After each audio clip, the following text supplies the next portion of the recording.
Hi, everybody. Uh, we're still ready for Achilles, but here's Big Bad Mama. Hi, everybody.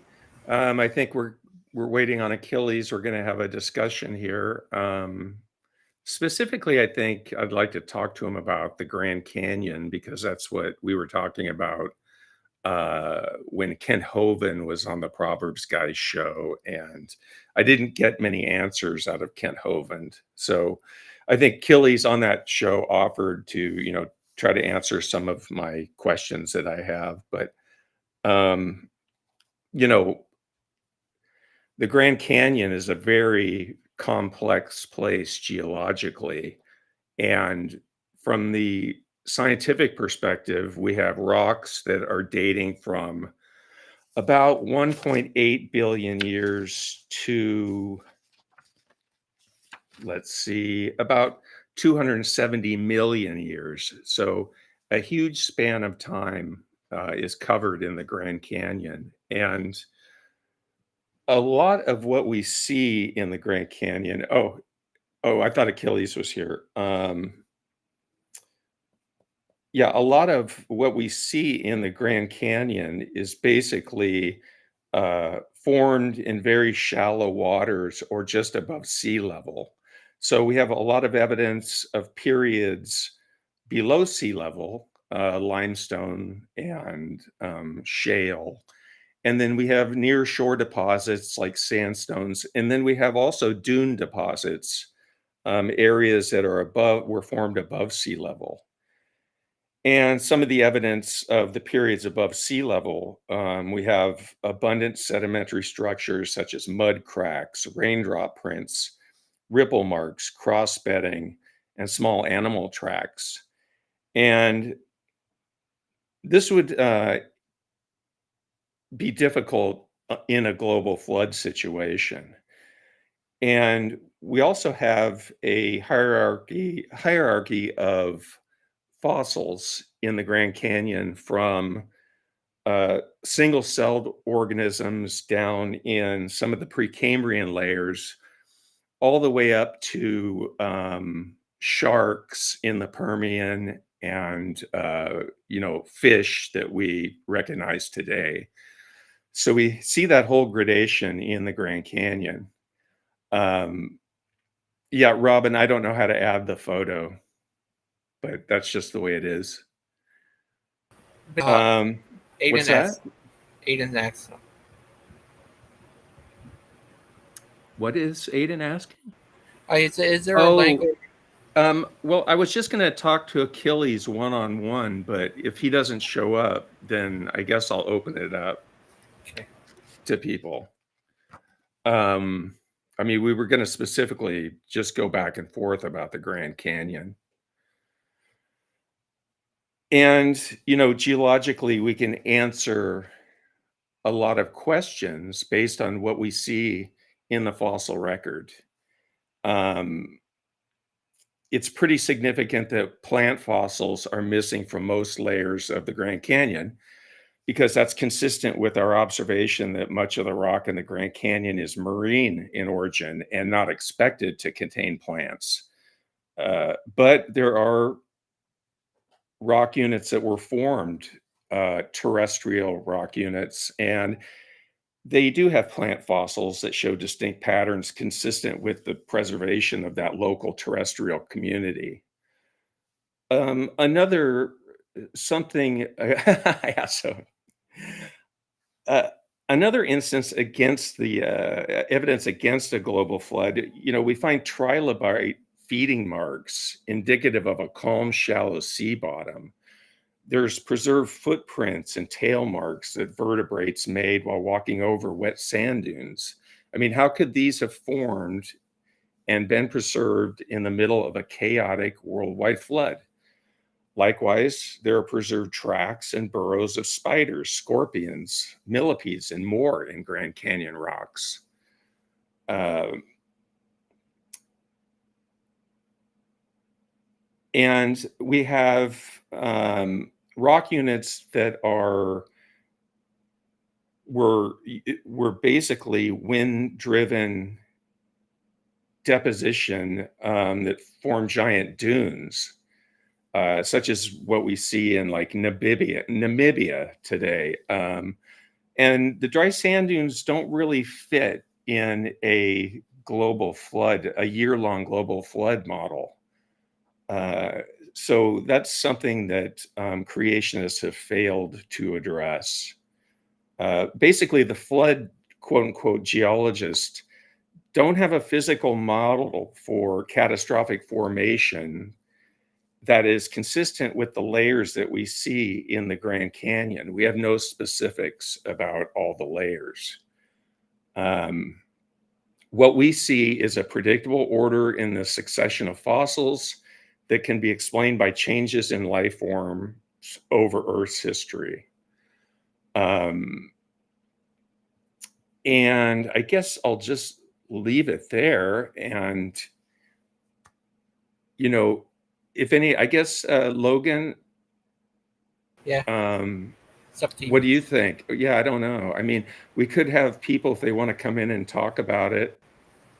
Yeah, and then when Achilles gets here, I could just talk to Achilles maybe or something like that. Yeah, that'd be good. Okay. Anybody can come in, chat about it if you want. See what you think about the Grand Canyon. Yeah. Look, we still got your picture right there. I put you on this mob. Right. Right. Sorry. Right. There is a giant photo of me there.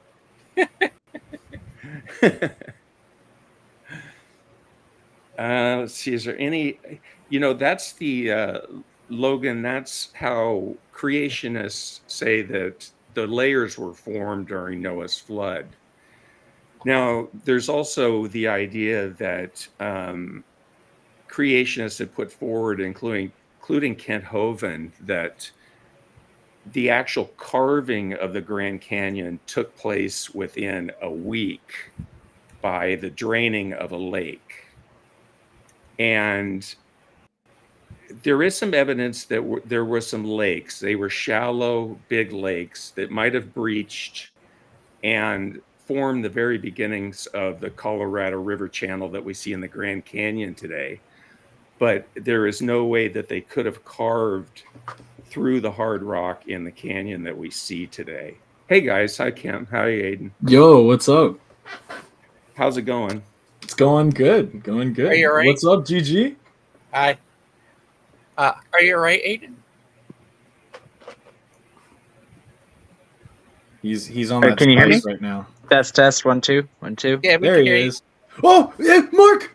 Mark's coming in too. Oh I'm no! Mark's biggest fan. I love him so much. It's good. He needs more fans. I love Mark so much. He mainly just has detractors. No. I'm his biggest fan. I hope someday he promotes me to an air conditioner. Aiden, you're coming in a little loud, I think. I am? Is he, Logan? Not too. It might just be because I'm speaking a little loud. I was used to having to. Your circle is huge around you. Oh, I'm sorry. I was having to overtalk generally specific on Missing Mod show because he was being obtuse. Did you catch any of that? I saw it. Yeah, it was horrible. It was all Richard's followers that came over from his channel, and I mean, these guys are religious zealots. I mean, whatever. I feel like I dealt with them about the appropriate way to deal with them. Yeah, you did well. And then Stephen, like an hour, is that the saying? Oh gosh, Mark, Dark Hello. Thanos. Oh yes. Hi, Mark. Bubblegum. Hey, Mark. Hi, Bubblegum. Hello. How are you today, Mark? It's good to see are you, you all right? Mark. Doing all right. That's good. What did you think about our discussion today, Bubblegum? Well, I certainly, I was offended when they called you an agent of chaos. I do not claim you. I was deeply offended somebody would call you that. Just gonna make that clear. I do not claim Aiden. But I'm the original agent of chaos. You're more like an agent of cringe. That being said, Yeah, you kind You want of. to talk about cringe? Talk about that statement right there. Oh my goodness. It could have been like Whoa. cringeos or something like that and like tried to tie it together. Jeez, bubblegum. Oh, we That got the being lion form in said, here. yeah, Using the C those material on this guys. stream. Yeah, that being Lion? said, the other guys didn't do too well. They were getting emotional, but again, like Aiden, you do emotional arguments all the time too. So Oh, sure. No, I do. I mean, like, obviously, I think every human being eventually appeals to emotion, but I was trying to highlight the fact that I was trying to do a logical argument and try to deconstruct the arguments at hand, and they basically had nothing but appeals to emotion, saying, oh, you're a heretic, oh, you're a scoffer, oh, you're a mocker, oh, you're this and that. Okay, where's the actual refutation of my argument? yeah, I mean, they could have done a lot better. Real. People don't realize like you just got to get over Aiden's Ben Shapiro gimmick. He's just a ADHD Ben Shapiro. But just get over that. Just settle down. your feelings. Yeah, exactly. Whoa! Whoa! You're finally What? here. What a full group! And I'm sorry for being late. He's here, Achilles. Hello, The great hello, Kenny. Achilles. Do you remember me? We Yep, opened the great show. floodgates a little too early. Great show last night. Yeah, it's already flooded. I see. We tried to make it a great show. I don't know that it was. It was. it It got intense. It was. I guess we get- well, you know, discussions like that tend to get intense. Yeah. Wow. All right, then Um, we're gonna let Achilles and Big Bad Mama talk first. Yes, please. No, it's all right, Yeah. guys. No rules. Just Everybody get out of the octagon. Kick him. No Kick him. rules. No, kick him. I guess, yeah. Well, there are some stuff I usually don't enjoy much, which is like personal attacks, discussions that are inferring something else, they are implying something else, stuff like that. But overall, I guess everyone's free to speak their mind. I'd prefer just talking to Achilles for a while, so maybe you guys can either go backstage. Yeah, no, or come back I'll after. keep myself muted. I can mute. Yeah, no worries. What would be good this way? Let's, Yeah, let's put everybody backstage until we open it back up. How about that? Okay. Sounds good. All right. Done. It's gonna be a mano a mano. Hey, showdown. Achilles, how are you doing? Hello, Vivian. I can't see you. Are you using? I don't know how to get my icon on there. So just you can picture me in your mind, I'm sure. Okay. And I will use my old one because this one looks very small, and although it has the verse on, but I'll go with this one now. There we go. It is on the 3 dots on the left side where you have your username and the camera.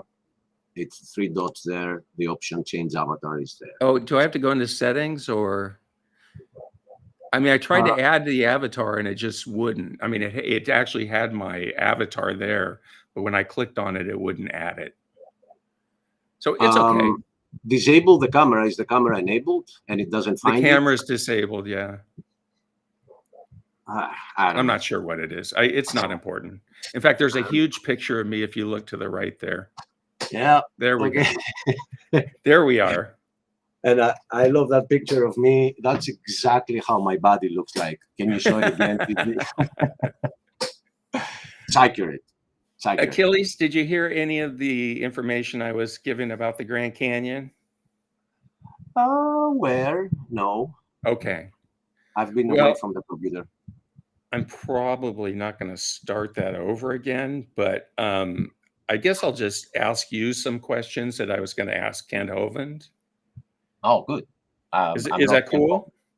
I'm not Ken Hovind, but nor a geologist, but I can try give my my perspective. You know, it's not the most scientific answer you will get out there, but I'll try.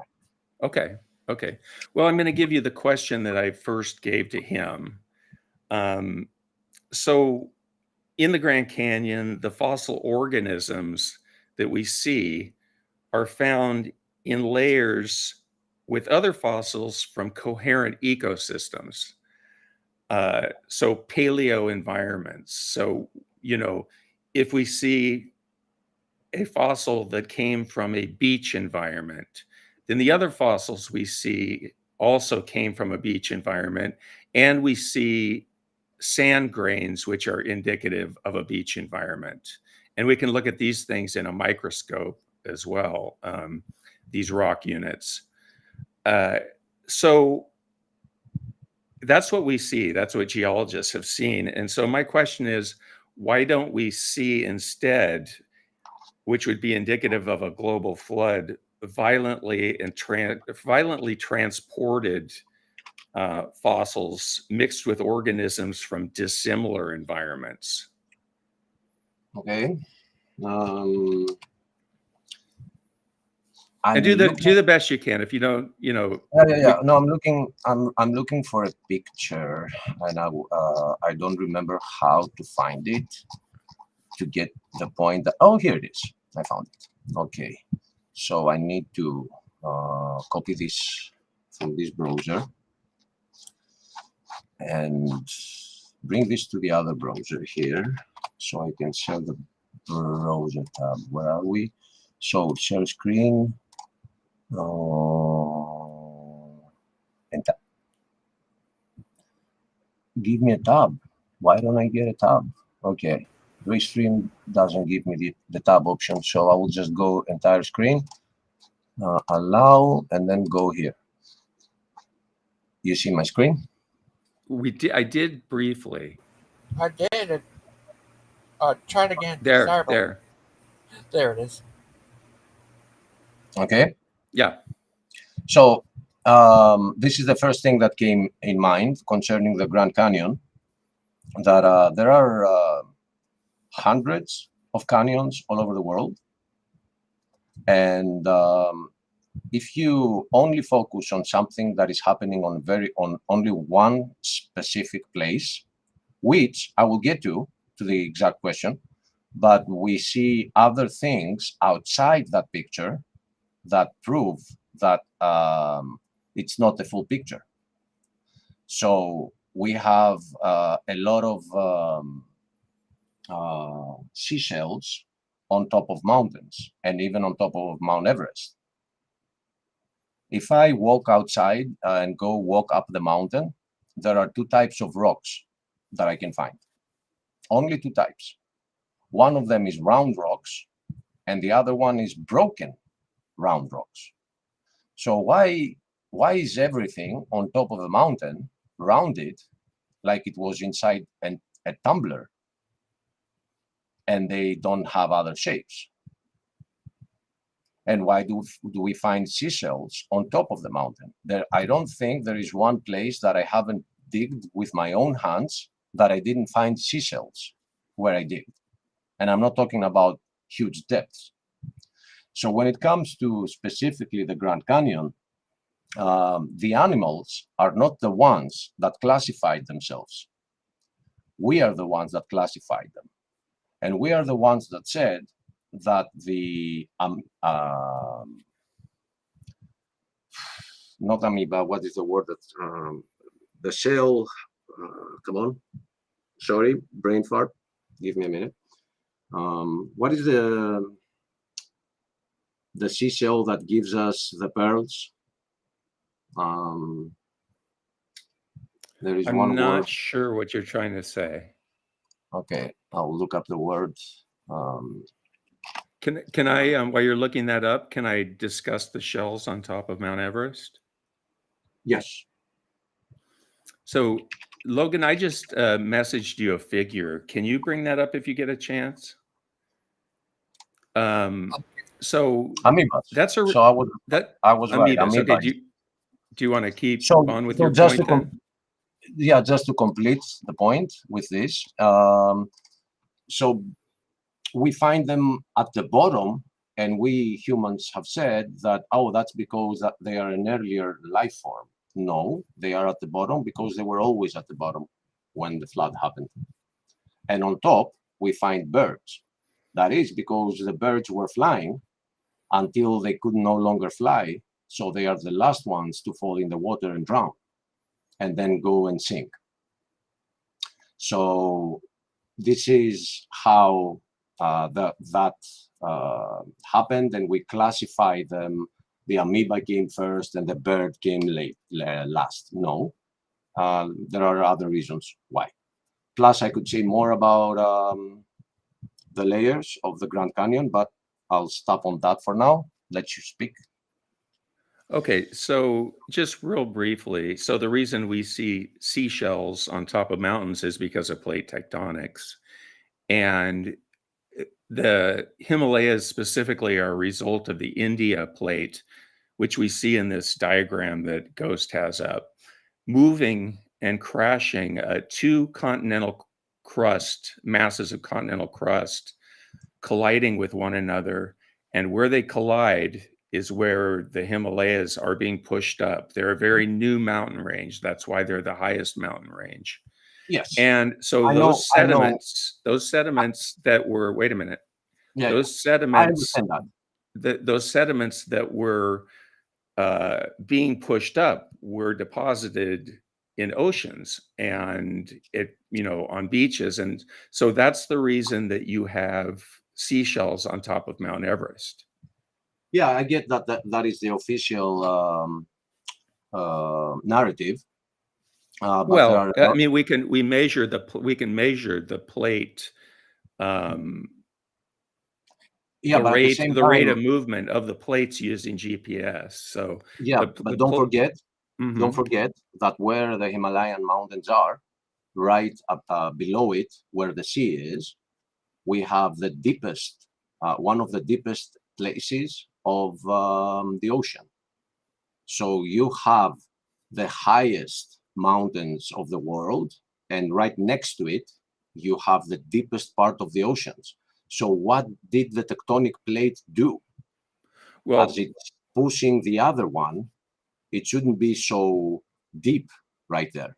Well, there's subduction zones are the deepest parts of the ocean, and the Marianas Trench, specifically 30 some thousand feet deep, is where oceanic crust is subducting beneath continental crust.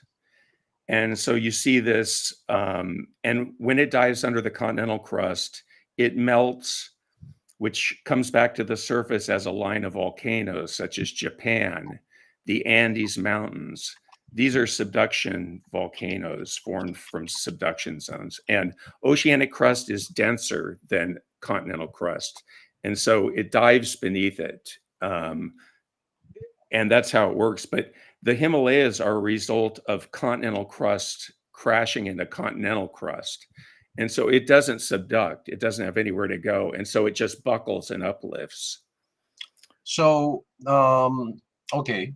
Now, can I make one more point, Achilles, that went to your a point that you made? What we see in the Grand Canyon regarding fossils is we don't really see what you said we see. We see single-celled organisms fossilized in units that we've dated from, approximately 1 billion years old, all the way up to units that are the youngest unit, which is the Kaibab limestone, which is the very top of the Grand Canyon. That's at about 270 million years. And in that unit, we actually, we've gone through a whole gradation of evolution in that time period.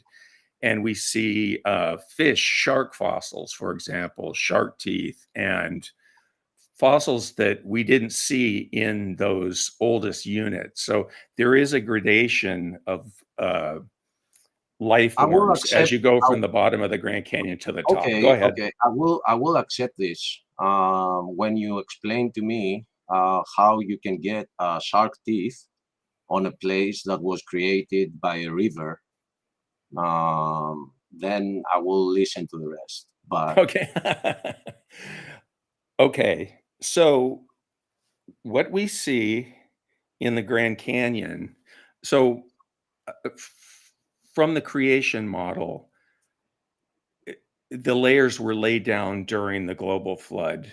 Can you, Logan, can you do the other one that shows the different layers of the Grand Canyon? One more. Next, to the right. Let's see. Yeah, that one. One It's of the hard, things, very hard one to of, read that. okay, But I think if you can full screen it, It does a full screen. by the way, so not going so to the Grand Canyon is one of the things I regretted from the United States. I always wanted to go, but I never had friends I can trust that we can go that far from South Cali and not have problems, because my friends were not serious. They were like, yeah, yeah, I've let's go. been there a bunch of times, and Yeah, I would love to. I've I would hiked to love the to. bottom 3 times. And I would love to go with a dirt bike. That's another story. Now, anyway, No, come on, a national park now. You can't be tearing up the landscape in a dirt bike. I think there are places you can ride dirt There bikes. are outside Yeah, of the park boundary. yeah, yeah.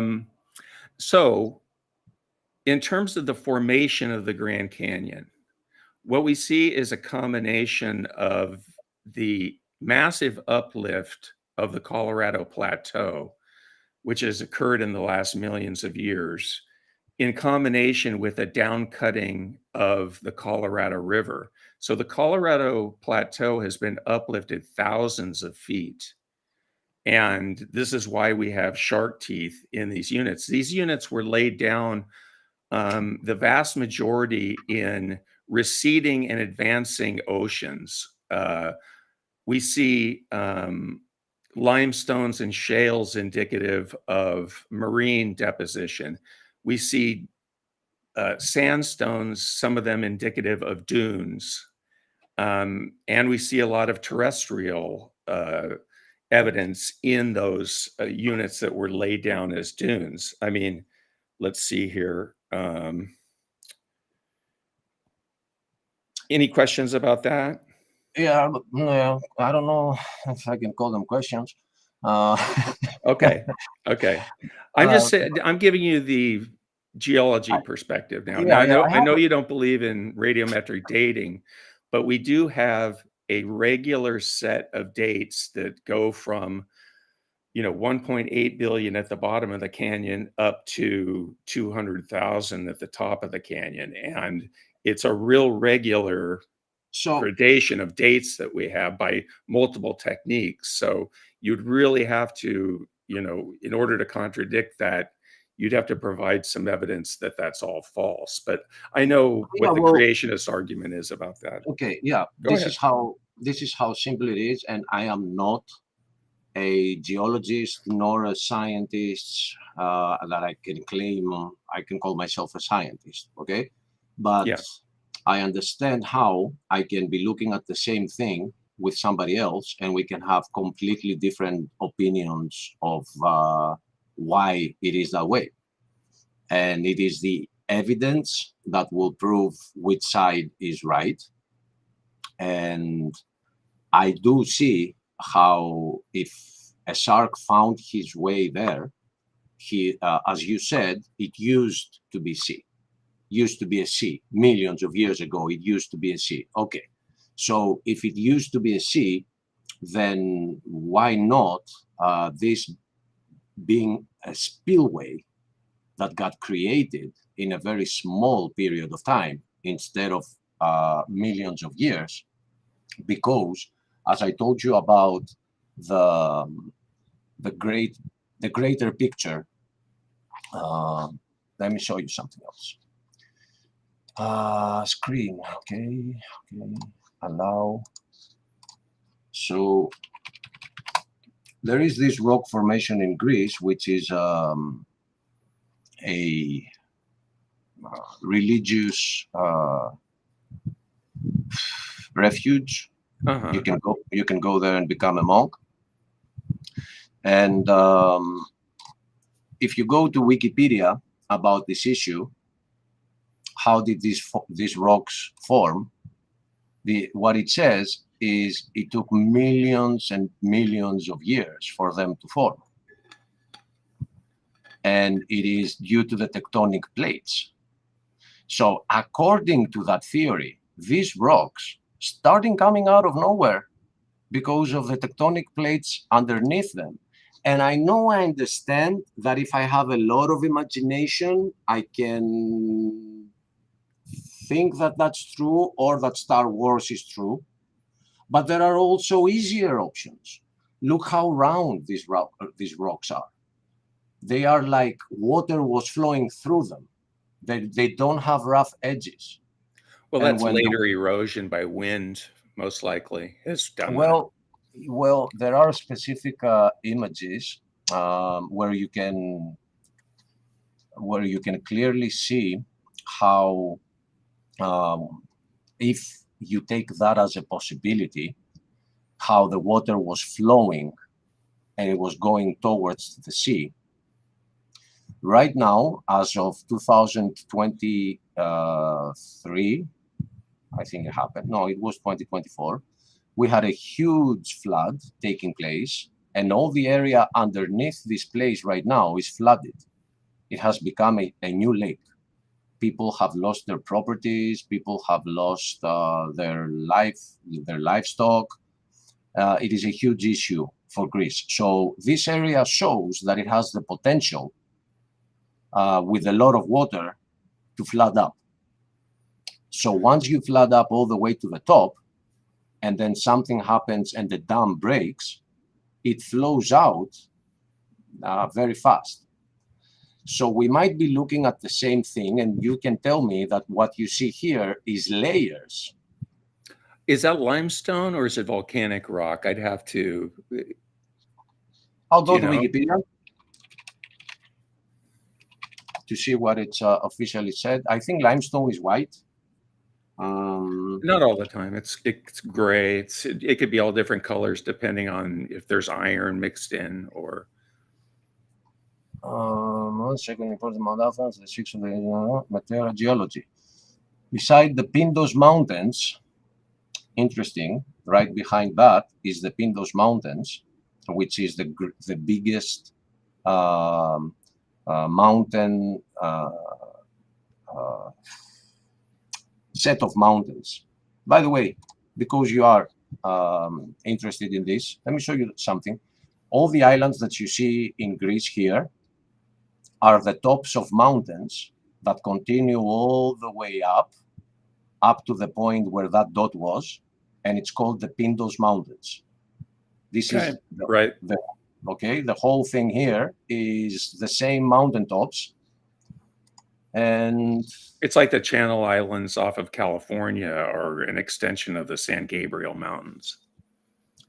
So seeing this picture here, without being any scientist, I believe it makes way more sense to see this picture getting created from a lot of water floating out from what you see in the background here, coming towards us, which is the sea. And that used to be the height, is where the rocks have remained. That used to be the height of the area. Right. But once it started spilling out, it never stopped until all the water left. And then what was left got drained into the ground. And now that all that you see in the picture is kind of flooded today. It is a huge problem for Greece. So let me get back to the Grand Canyon and apply that to the Grand Canyon. So we know creationists say that the layers themselves were formed during the global You're breaking flood. up. You're breaking up. And then okay. Oh, I'm sorry. You were breaking up. Can you hear me now? Can you repeat the statement? Yes. Yeah. So creationists I know say that the creationists say that the layers of the Grand Canyon were formed during the flood, the global flood. But there's the next part of it, what actually caused the Grand Canyon. And I think you're saying that there was a giant lake that then spilled over its causeway and formed the canyon quickly. Is that correct? Yep. Okay. 100% accurate. So what we would see if that was actually the case, we would see a wide, shallow bed, not a deep, sinuous river channel. We'd see braided river system, not a single well-developed channel, such as what we see in the scablands in Washington State. Now, What do you mean? Gangster, can you my figure up? One of my figures up, please. Okay, go ahead, Achilles. Yeah. What do you mean by well developed? You mean that it has the side rivers all over it? Yeah, you wouldn't just have a single channel like what we see in the Colorado River. Go next one, Gigi. Okay. We can't blow that up, can we? I can maximize my screen a little bit and see it kind of closer. Yep. Okay. So we see the Colorado River coming in from the upper right there. It comes down and then it enters the Grand Canyon. Now, if it was the case that that was the Colorado River, the beginnings of it could have very well formed from one of these ancient lakes, Lake Hopi or what have you, but it just would have been like the initial carving of the channel, because otherwise, why would we see meanders is what we see in the Grand Canyon. Meanders occur, when they start to occur when the river is near the surface and not dug down into a canyon of hard solid rock. We wouldn't see meanders. And if you look to the right there, do you see these deep side channels that are coming in? These are as deep as the Grand Canyon itself. You would not see those because the flood would have been coming in from and this is according to Ken Hovind, coming in from the right and then scouring out the Grand Canyon in a week, he says. But if that was the case, why do you have these side canyons that are way downstream of that, 100 miles, as deep as the Grand Canyon? Okay, because when... And the meanders there, Achilles. See the meanders in the Colorado River there? Near where it says Supai? Oh, I was looking at the right side. Okay. Yeah. Those side canyons are as deep as the Grand Canyon. So, where do I start? First off, if you have a flood, the rivers are not influenced much, meaning that the source of the river remains. It will keep producing water. It just will not stay in the canal that it used to be. Okay, so when the waters got retracted and then evaporated, the river found a new path from what it used to have. And that path was the one that got created by the rushing of the waves, of the waters.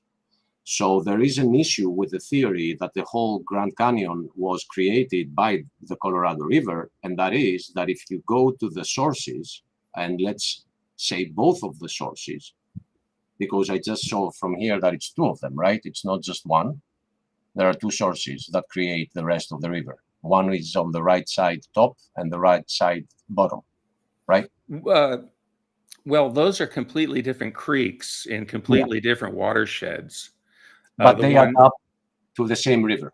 They flow into the Colorado River. Okay, but exactly where they flow in, you will notice that the Grand Canyon is above that. So the water cannot climb up. What the water managed to do is when it made it to that spot, it found the downhill and started going through that downhill all the way to the sea or wherever it's going to. But it cannot climb up to start eating the Grand Canyon and go down, down, down, down, down, down to make it to where it is today.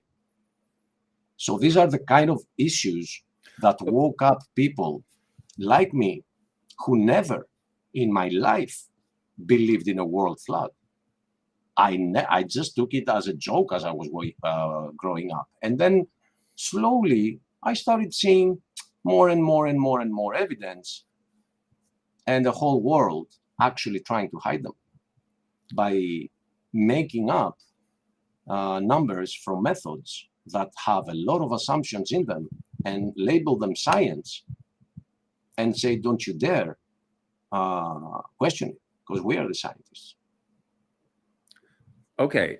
I think one thing you're ignoring, and something that Kent Hovind ignores as well, is the uplift of the Colorado Plateau.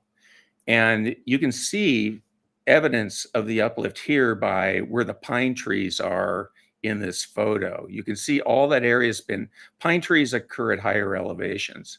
So all that area has been pushed up thousands of feet at the same time that the Colorado River is digging down digging down through the rock layers that we see.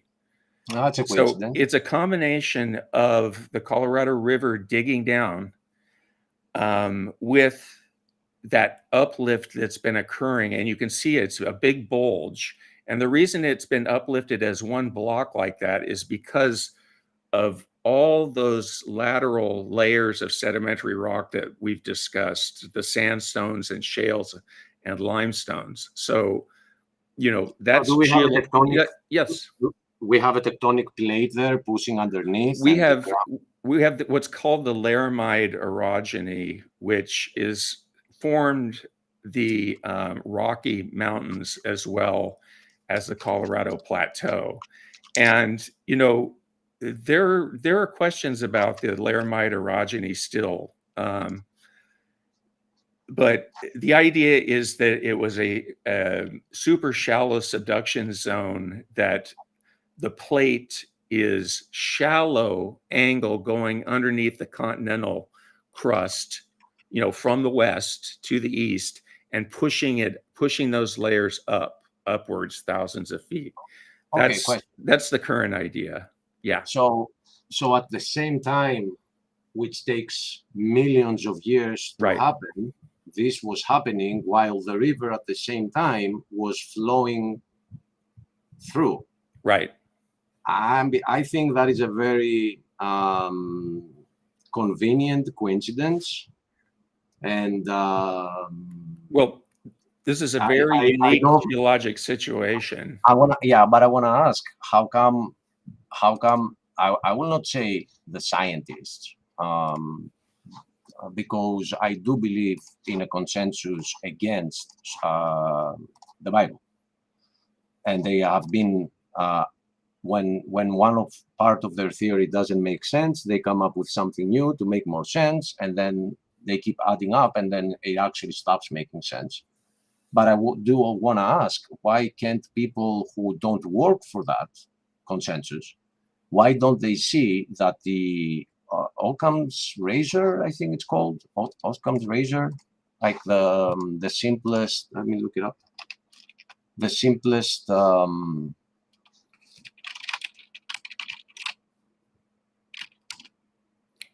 that Occam's razor. In philosophy, Occam's razor is the problem-solving principle that recommends searching for explanations constructed within the smallest possible set of elements. Right. And this is that.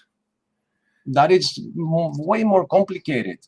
Our answer, the creationist answer, which I proudly pick up that name as of the late 8 years of my life, not earlier, is one word: flood. Right. You can't go any simpler than that. And it explains a lot of things. Okay. It's not that simple, Achilles. No, your story, let me speak for 1 second.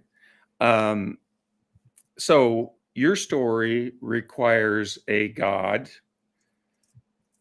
which, you'd have to provide evidence for that. You'd have to provide evidence that the fountains of the deep happened, for example, and that there was so much water that the earth was flooded all at one time. There's a tremendous amount of complexity that you would have to provide evidence for as opposed to the simple geologic explanation of down cutting in Okay. combination with uplift. But why don't you guys hear that evidence when we provide them? Let's start with your first problem, evidence for God. There are so many things in biology that they don't work if somebody didn't design them to be the exact way. You cannot have the eye evolving. Okay, well, You cannot go back to. let's not go down that rabbit trail. Wait. You cannot go back to one of the first organisms and find the most complicated eye that exists in nature. Okay, Which is the trilobite was not one of the first creatures. The trilobite did not live until the Cambrian, billions of years after the Earth's origins, billions of years after life started, as a matter of fact. So don't portray the trilobite as one of the first organisms, because it's not even close.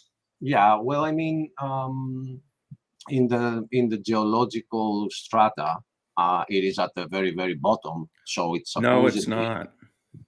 So it's supposedly not at the level of the first, mitochondria getting created and stuff like that. It's not on the level of the first cell, but it is on the first level of living organisms. No, we had single cell organisms that appeared in the fossil record, multicellular organisms, stromatolites, and then we had a whole fauna. If you look up the word Ediacara, it's a series of soft-bodied fossils that were found in Australia that were Precambrian.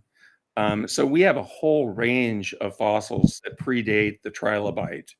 And the trilobites are preserved very readily because they had hard shells, and there was calcium carbonate available for animals at that point to develop shells, and so they were readily fossilized. But go ahead.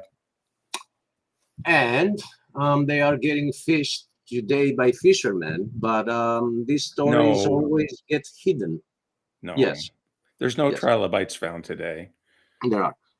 And you can look that up. I know you have. I've seen Ken Hovind's pictures that he's shown of that, and those are not trilobites. But go on. I don't know. Okay, so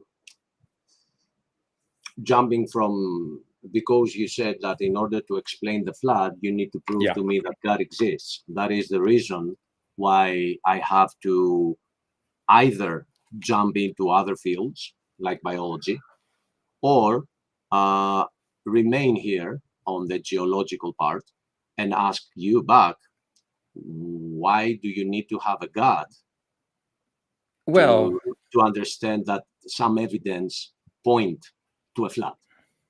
Because he told us, okay, that is though something that is a next step. We are talking about the empirical evidence, the facts that we can observe. Why do you need the God to see that there is another possibility of the Grand Canyon getting formed? Why do you need God to... I don't need God. All right. But that is part of your story, whether you know. No, okay. I know what you're saying. I know what you're saying. If we're just looking at the empirical evidence, then we don't need that God. But I just wanted to point out that you were talking about Occam's razor and the simplest explanation, and you do believe that God caused that, and so that would be part of your explanation. And my only point was saying that that's not the simplest explanation, because you're putting a huge hurdle in there of God, and also the fountains of the deep burst open. And Hovind says that those fountains of the deep cratered the moon. I don't agree. Okay, but you know he does say that, right? I know. There are a lot of things that we all have our opinions about stuff. We don't need to agree on everything, right? But I believe that Ken Hovind pointed out enough for the next generation to continue But I don't agree on the thing with Moon. My view is even more extreme, and it goes into the level of conspiracy theory. So I can't even discuss it with Ken Hovind. I just accept what he thinks about this, and I'm like, interesting. I don't agree. You know? And I'm not saying that you do agree with him about everything, because I know you guys do have big differences. But Yeah, can I and go to a new that's topic how. real quick, Achilles? I'll let you go Yeah, ahead. But yeah. I'd Only like to just ask you a new question when I get a chance. Yeah, only just to conclude that the greatest philosophies that we have today came from disagreements of different people. Nobody ever made it deep into thinking by agreeing with each other. Disagreements needed and discussions had to be made, so points needed to be brought up, and that's how we look at evidence and say, yes, you are right on that. That doesn't make sense, but that makes sense. And so that's why we are meant to disagree. All right? Go ahead. Okay. Do you know, and I'm not quizzing you, but do you know how limestone forms in general? How it forms, I don't know. I know we find it in many different levels. I'll tell you a little about it. So tell me, I might have heard it. Yes, go ahead. It forms from the accumulation of organisms, remains, calcium carbonate shells, even single-celled carbonate organisms that had calcium, were composed of calcium carbonate. So it's the very slow deposition of calcium carbonate, and we see it forming today. It needs a calm environment because it's an ocean where there's just remains falling to the ocean floor and accumulating layer by layer by layer. And they're forming. I need to make a small pause to your reasoning here. It doesn't make sense to me. With the little that I know, it means that there had to be a whole mountain of living organisms dying together on one spot to create these huge layers of limestones that we see. Well, so this is in the ocean. These are organisms that are in the ocean dying every day. And, they're dying every day. Their remains are falling to the ocean floor, and they're forming layers of calcium carbonate. We see limestones form continuously today over wide areas such as the Caribbean as calcium carbonates precipitated from water directly through the actions of organisms. And it fits into a uniformitarian process far better than a catastrophism process. Well, sounds let me just finish real quickly. What we see in the Grand Canyon is multiple limestone layers that are separated by shales and limestones and other, even like ash layers. So how would you, in a 1-year flood, form so many limestone layers separated by other layers? There would not be near enough time to form those limestone layers. Go ahead. All right. But first, I will go back to saying that for me, all those layers of limestone that we find are like, if this is the only way they can form, then that means that wherever we find them, we should be looking for an extinction level event, because we're talking about a lot of calcium. We're talking about millions of years.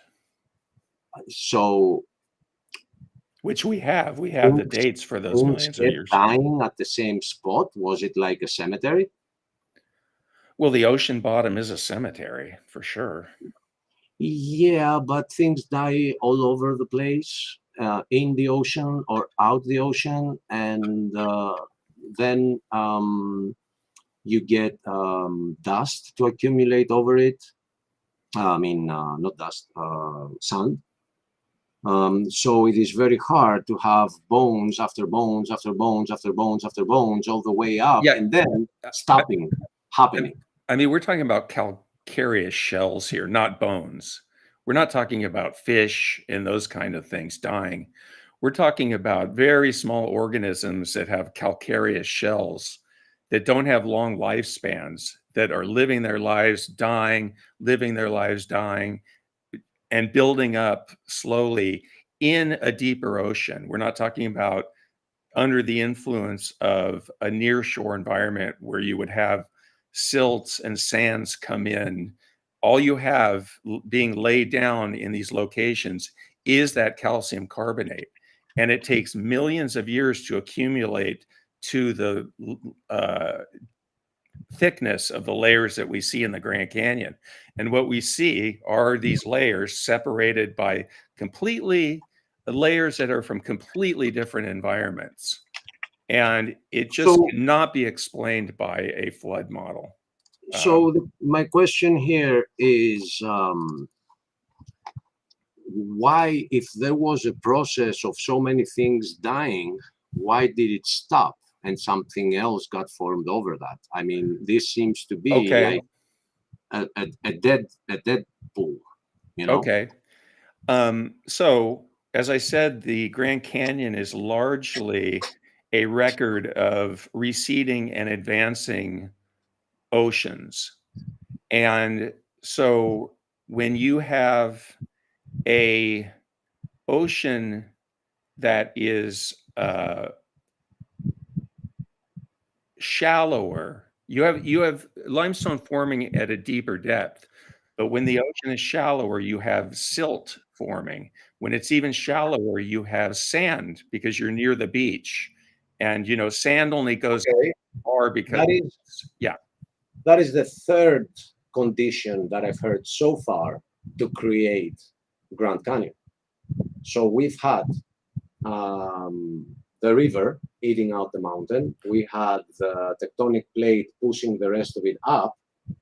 And so eating it and raising it was happening at the same time. And we also had waters receding and proceeding and at the same time. Sounds to me no. I need to clarify that. I'm talking about how the layers formed before the river carved out the canyon with the uplift, far before, hundreds, millions of years before these layers were laid down. This area was a sea, was an ocean. And so the layers themselves forming and being deposited were part of a receding and advancing ocean. We're not talking, this is like hundreds of millions of years later is when the Colorado River and the uplift occurred to carve out the canyon. Those layers were already in place there for hundreds of millions to billion, 1.8 billion years. Does that make sense? Yes. I didn't understand that you meant back in the time of the prebiotic soup, we call it, you know. I think that's the official term. Well, abiogenesis was long before the lowest layer of the Grand Canyon is 1.8 billion. Life's been around for about 4 billion years. So we're talking, you know, before the first Grand Canyon layers that we see, life had already been around for 2.2 billion years, something like that. Okay. So the other alternative, the flood alternative, just says that what you describe as the world being underwater for millions of years, it didn't happen back in millions of years. It happened way later.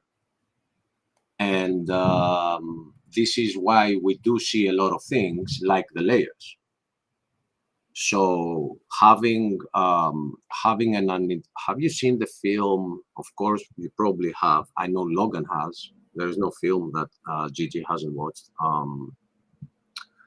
What was it with the black hole with Matthew McConaughey?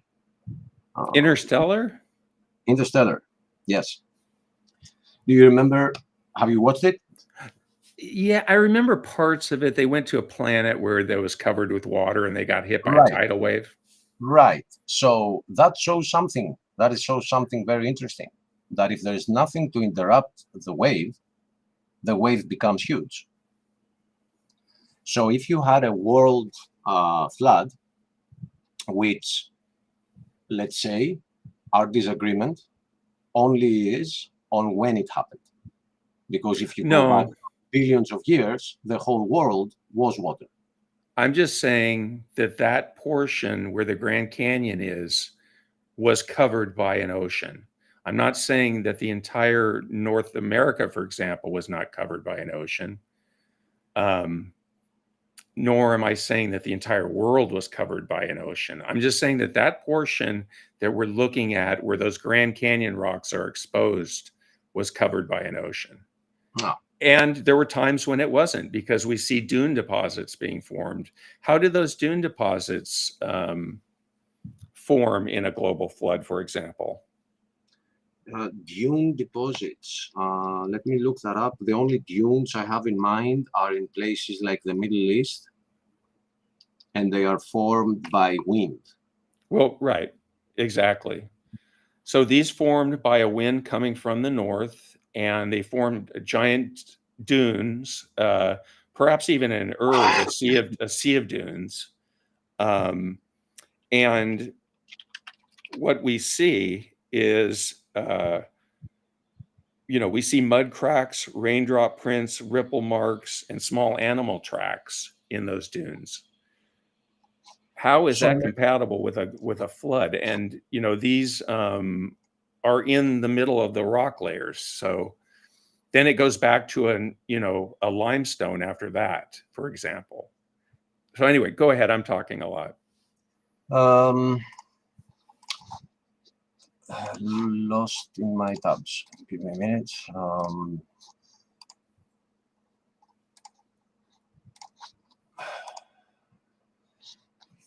So instead of thinking that there had been a layer, which is where these rocks are making it to, which seems to be exactly almost the same height. Instead of that, I am supposed to believe that these rocks were coming out of the ground in millions or billions even of years as the tectonic plate was pushing. So it is pushing on very specific points, and these specific points, they just pop out of the ground as it is here in the Arizona desert. Well, all those rocks were connected at one point, and now all the materials eroded away, and the only thing remaining are those remnants of that sandstone that we're looking at. So And there was a continual sandstone at one time. So they got eroded by wind. Wind and water, yeah. And how did it penetrate? If that, as you said, was one complete plane, where did the wind penetrate and it started creating a hole, and in millions of years it left this? Well, there's stress cracks, there's creeks running through these areas, there's rivers. I think it's a big stretch, my brother. I'm just giving you how the flood theory is plausible. And as we can see in this random picture that I found. Yeah, that's Monument Valley, I believe. You can see that the rock that we have in front of us is layered, but they are not in the layer that Grand Canyon is. They are tilted 90 degrees. Those are cross beds, I believe, from a dune-like environment in a sandstone. So we're looking at a sandstone there. And so if you examine a dune, there's such things that are cross beds, and they don't follow the flat layering of the deposit itself. They're at an angle. Yeah, but these are layers. This is not by the wind. These are layers that I see in the rock in front of us on the foreground. I'd have to specifically look at it and examine. I can't go by a photo, but what I can tell you is that these rock units that we're describing in the Grand Canyon, some of them are thousands of square miles in lateral extent. It's very extensive, and we see them in other canyons, you know. So Right. you have a layer in the Grand Canyon that you see in another canyon. It's got the same fossils. It's got the same mineralogy in it. You can look at it under a microscope. It's the exact same unit. And But so it is. these are extensive units. All we're seeing here is a unit of sandstone that used to be continuous, and it's been eroded away. And now By the all we way. have are these remnant pinnacles and such. So if you look at the bottom here, let me try to bring that up. So the bottom is more of a silt layer as opposed to the sandstone. The reason that those are in place is because the sandstone is a lot harder than the silt, and those are called cap rocks. And so it's protecting. If it was just that material at the base, do you see how the base is sloped like that, Achilles? The base, you mean, do you see my mouth? No, go up to the other pinnacles there. Oh, do you see right. how the base is sloped as opposed to the top of the pinnacle? Uh-huh. So it's sloped because it's made of silt. And so silt is a softer rock and erodes a lot more readily than sandstone. So all you have are the sandstone. So it is layered. Yeah. Oh, it's layered, yeah. Yeah. But the sandstone, the sandstone is the reason that you still have those pinnacles existing there, because it's a lot harder. It's a lot harder than that silt that's at the base. Okay. If it was just silt, those would have been, you know, that would be washed away and it would be flat like the surrounding silt areas are that you see. Okay, I accept that, and I will tell you another reason why I think these are tilted the way they are. They were not. This broke. This was tilted 45 degrees to the left, and at some point it broke and fell to the side. That's what I see here. I see that's possible that rock came off a bigger rock and is, you know, just laying on the ground like that at an angle. That's why I'd have to be there to see what's going on with that. So seeing this picture here, if you don't take into account things that you cannot see with the scientific eye and go with what you see in this picture, why not? Because there are some lies in the textbooks. We've been there before. There is an attempt to hide God. Here is the difference between why we are insisting on the flood is because if there is a God, and if he is the one that told us that I flooded this world once, we need to start paying attention to the simple little things that he's asking for. So if you are right and I am wrong concerning the flood, nothing changes in my life. If I am right and you are wrong, I am urging you and others to examine it, because your soul is at stake. Okay, I have an answer to that. If I'm right and you're wrong, you're going to go through your life not understanding the Earth's history or your own history or your own origins. Dude, there are so many. Well, I let you speak, Achilles. I get that. I let you speak, Achilles. Yeah, so no, I get what you're saying, though. You're talking about Pascal's wager, you know, but so if I'm right, that means you're going to go through your entire life until you die not realizing your own origins as an ape and the history of the Earth itself that you're part of. And to me, that's a sad way to go through life. You're telling me I'm going to go to hell if I don't accept what you believe. So I'm just telling you what's going to happen to you if you don't accept basic science. The thing is that I never said that I don't accept basic science. I said that there is. Well, you said there's a conspiracy and they're trying to fight God, the scientist. All the way. Yes, all the way. And that's not, not proven. So we do need it will never be proven. So we will need to re-examine the evidence ourselves. Those that have a scientific background have a higher chance of doing it, but there are some tools that you do not have access to, which are radiometric dating. You personally have to take their word for it. So if I have to take their word, that too is a religion. And if I discover the method and see the process and discover 5 assumptions in it, then if you change any of those assumptions, the whole thing falls apart. It's like a chain that it cannot stand if one link breaks. And they are presenting you the chain, and the chain goes all the way back to the creation of the universe, and I need to accept 100,000 assumptions to believe that I come from an ape. Okay, so I have done choose an easier faith. That's all. I have done radiometric dating, and it came up with dates that fit what was already in the literature for that particular granitic rock. So I've done that myself. I didn't take the measurements myself, but I prepared the samples. I collected, prepared the samples, and sent them to the lab, a certified lab. So and it came out with the result that it was already determined for that rock unit.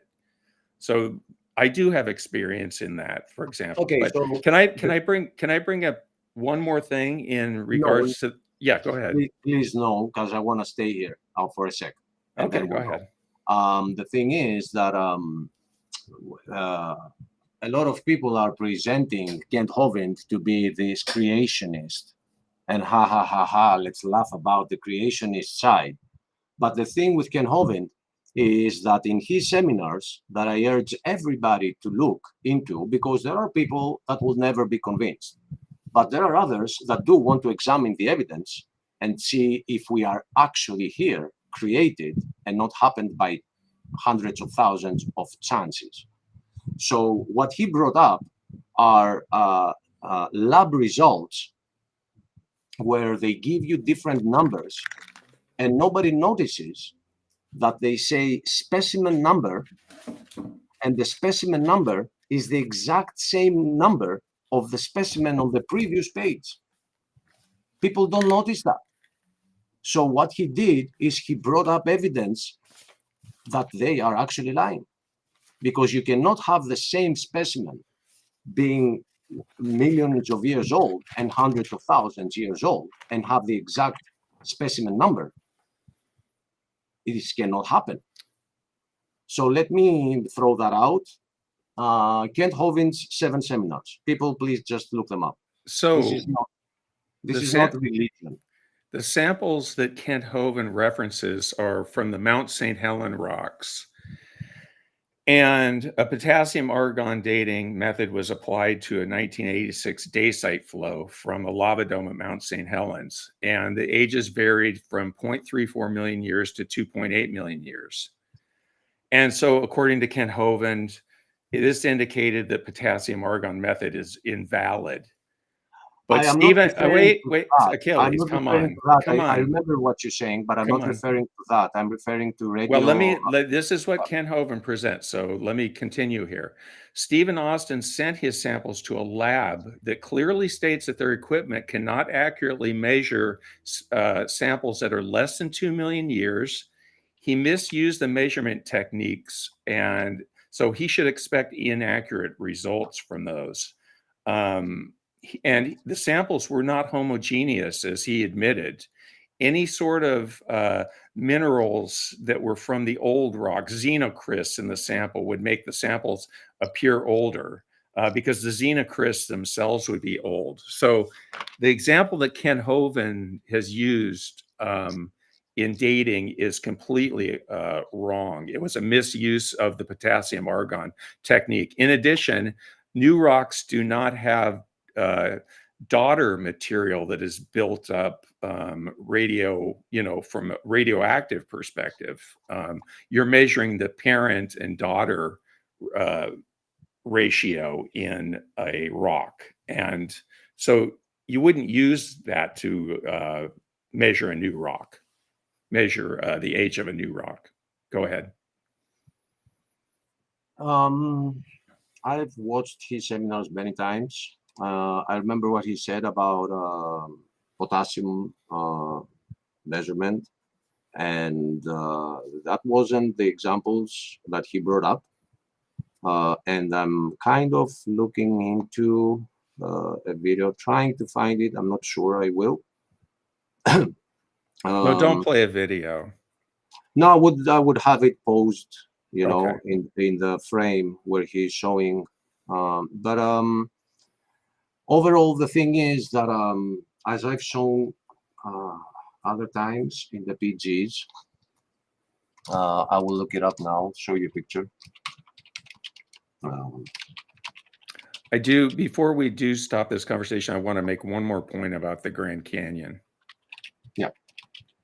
So let me know when you're done. Go ahead, as I'm looking for a picture, Okay. which is a more general thing about this. Yeah.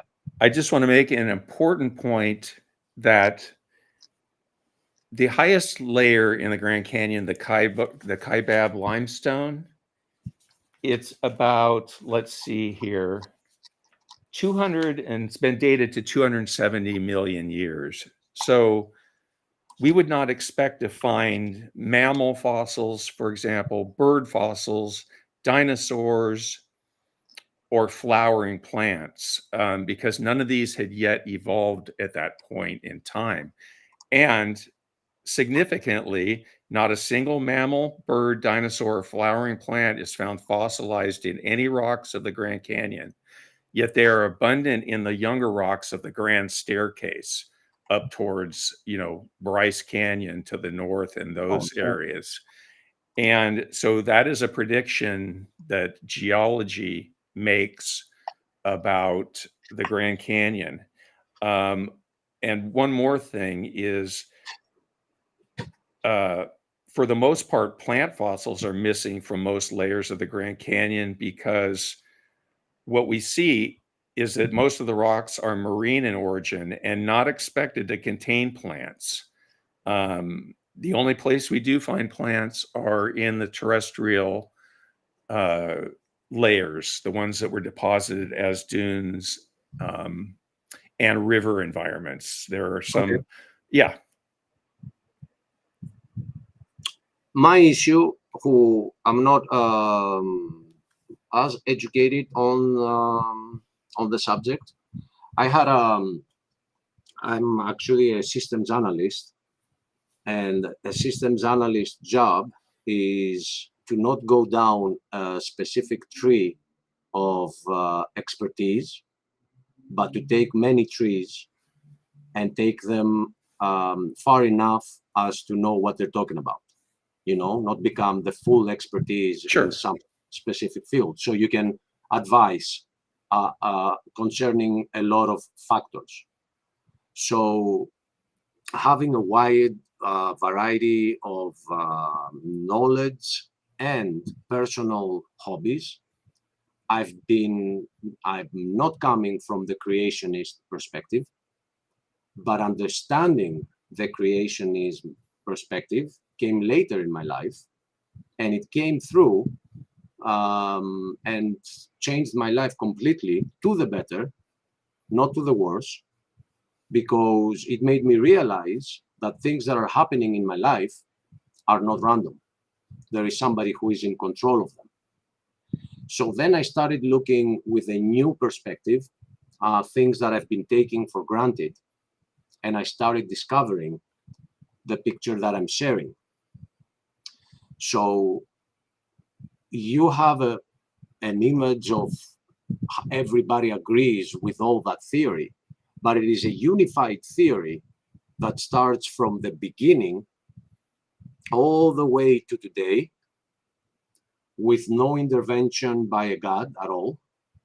And if you look at any particular, you discover that there is either a lie or an assumption. let's not forget that hiding some truth is a lie. So once you take that magnifying glass and you choose any level that you want, from the creation of everything, from star formation, from elements getting created, from organisms changing in millions of years of time, wherever you look into it specifically, you will find that there is an assumption. We take that for granted like it happened, but we have no evidence. So this is how they have created this picture of take it for granted, it's truth. But if you zoom in the truth, it's all little lies.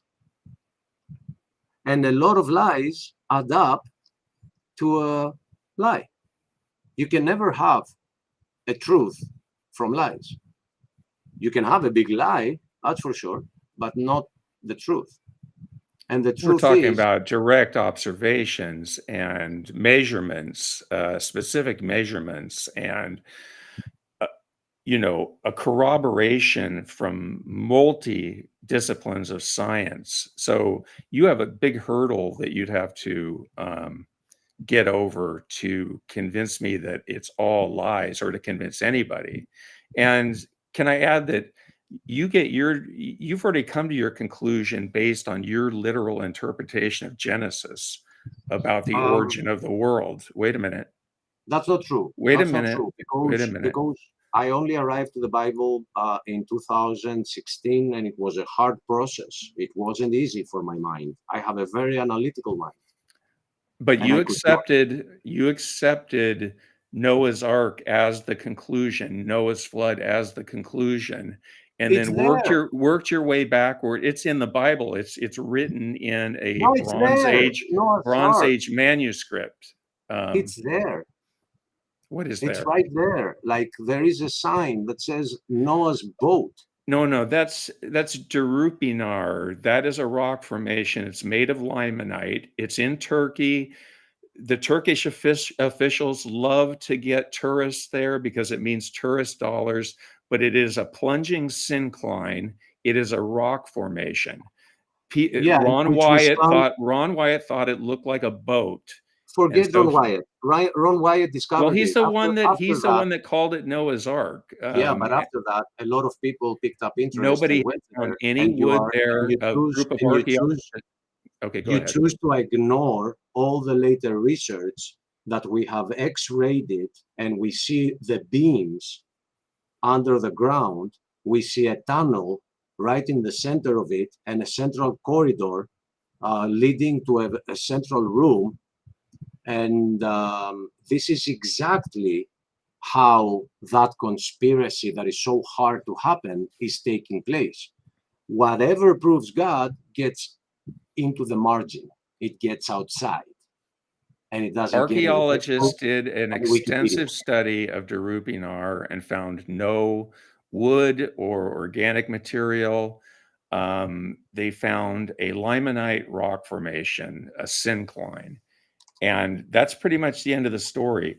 It looks like a boat. And so creationists have wanted to convince themselves that that is Noah's Ark. But there is no scientific evidence of any wood specimens that you have from that era. You say the Ark was 4000 BC or what have you.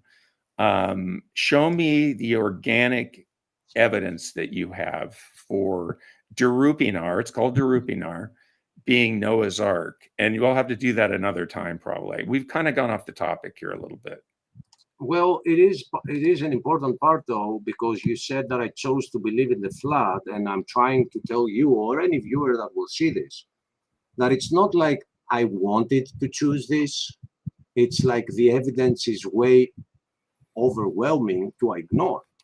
There is a difference there. I know that it's very convenient to present it like, oh, you chose the easy way and you want to believe in an imaginary God. But no, I was examining the evidence, and the more I did, the more newer evidence were coming to the surface, as Noah's Ark, which I did not even know about it.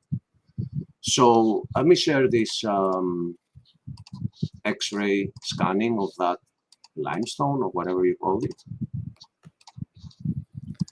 Gangster, you can open the panel whenever you want to. After Achilles does this, we'll open the panel. Okay.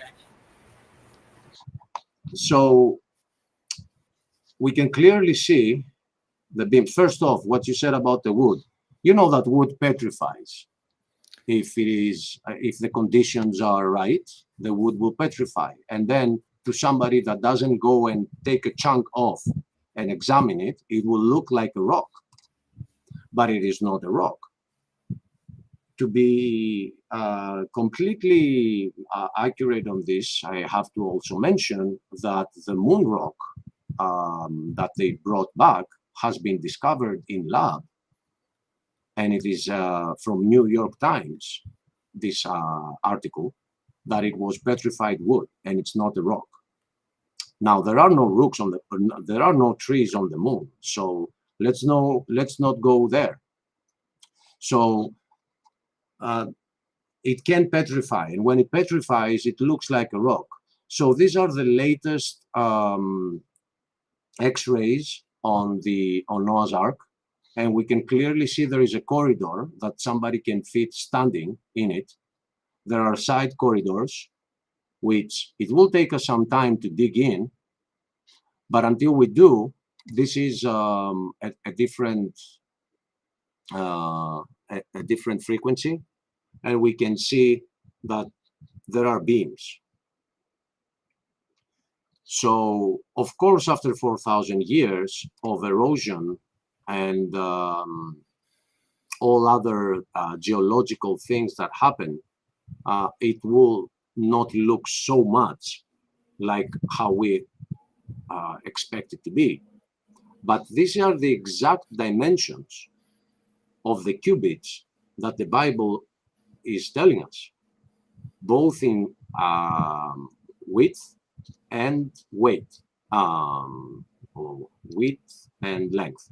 What's the source that you have for this? Which source of what?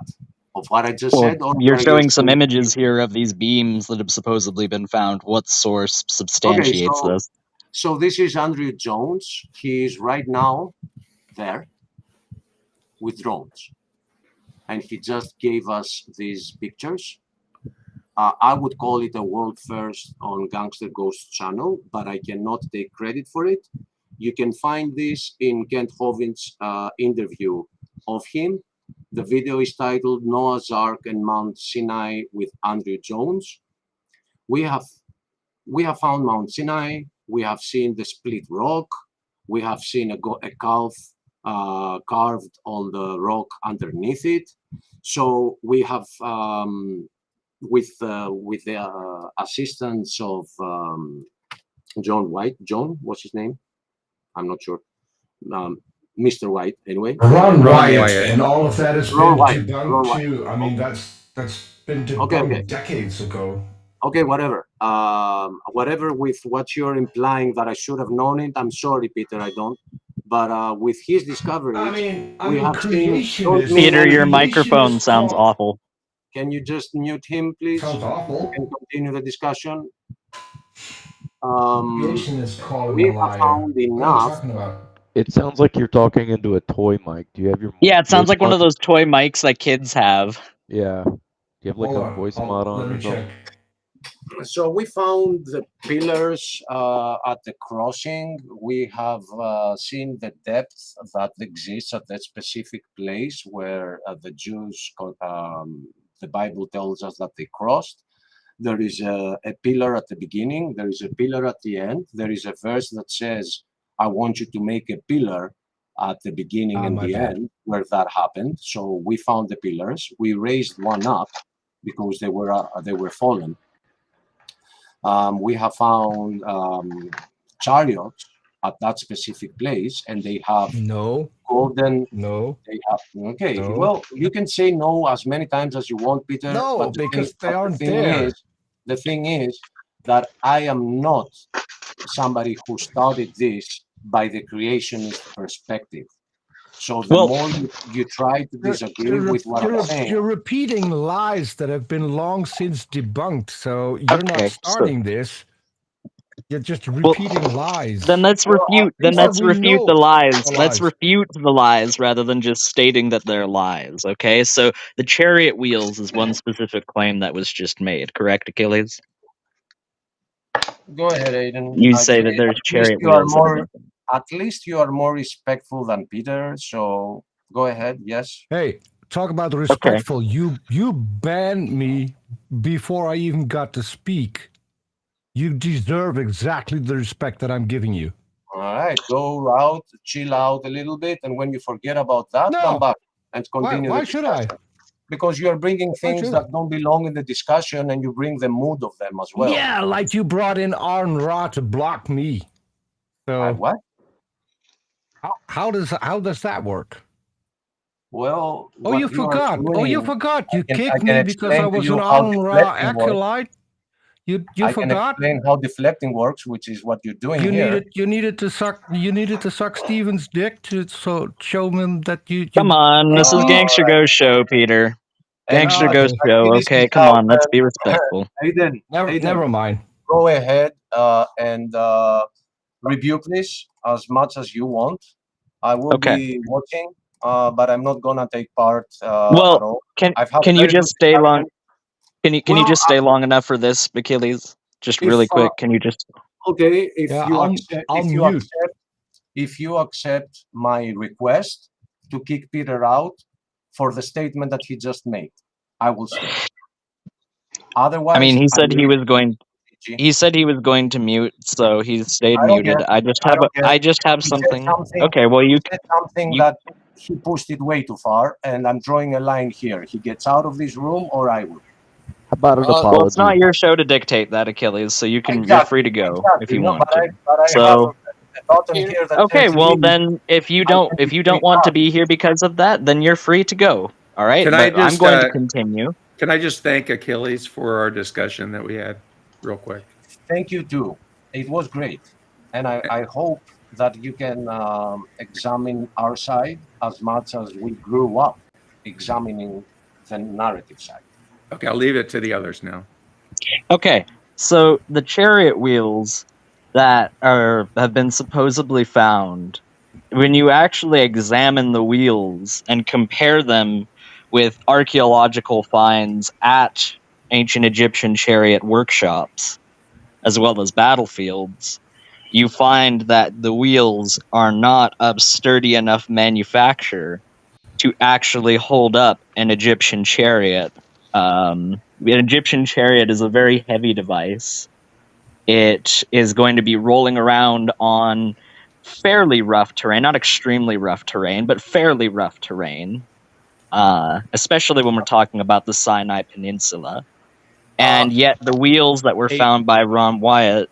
Real quick. Go ahead, sorry. I have to interrupt. We have Double Lion's Dilemma in here. I need to get rid of one of them because somebody else is trying to join. Can you speak real quick so I can see which one you're actually on? Copy that. Oh, there's 3 of you. Okay. I don't know. I literally don't know how that happens. Okay, so we're good now. All right. Okay. Go ahead. So the spokes on the wheels. Just real quick, Deviant. Trying to come in. Yeah. It was just about the weak wheels, heavy chariots. Yes, the spokes that are present on Ron Wyatt's chariot wheels are not only not thick enough, but there's not enough of them. There's like 4 to 6 spokes on these wheels that are supposedly meant to hold up a war chariot, and in reality, a 4-spoked wheel wouldn't even be good for a cart, let alone for a chariot. So that's one thing. You know, the wheels not being able to hold up the chariots. But another thing is the fact that they still have gold on them, and no charioteer would ever plate the wheels of their chariot with gold. That makes no sense whatsoever, and it certainly wouldn't have survived a trek all the way across the Sinai Peninsula. Okay, let me give you a short response to this. First off, come on, man, I'm clicking the wrong thing and minimizing. That in the salt water would have eroded the wood. So the thing is that the wood has been eroded underneath the golden No. cavern. How do you get the spokes though? So if the salt water erodes the wood, you wouldn't get the spokes. Yeah, but not the gold. But not the gold. So what happens is that there was. Let me get to this. So I know a lot of civilizations that did golden plating on wooden rocks, wheels, and the reason they've been doing that is to show more class. Okay, so the only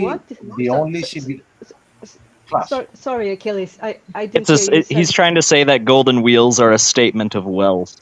Yeah, and the only No. Stop. So we're talking about Egypt here, okay? You might have seen the chariot from King Tutankhamun's grave. Have you seen it? No. Go ahead. Tell me what you want to say. No, so those wheels do in fact show, or those chariots, I should say, do in fact show gilding. That is gilding that is being done specifically for the grave. For what?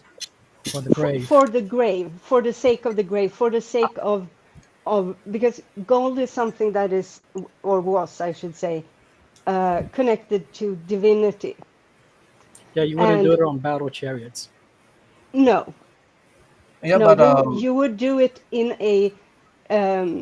It would make the object a ritual object that would be used in a ritual manner. Being to war was not a ritual. Okay. Of course. Also, as they said, thin gold leaf would be stripped away, blasted away by the sand in like minutes. Not if it's. We have even today processes of adding color on objects, and that color never leaving due to dust or dirt hitting it. You know. Yeah, but we know how gilding was done in ancient Egypt. Yes, but it was using glue. It was such an advanced civilization that it had figured that out.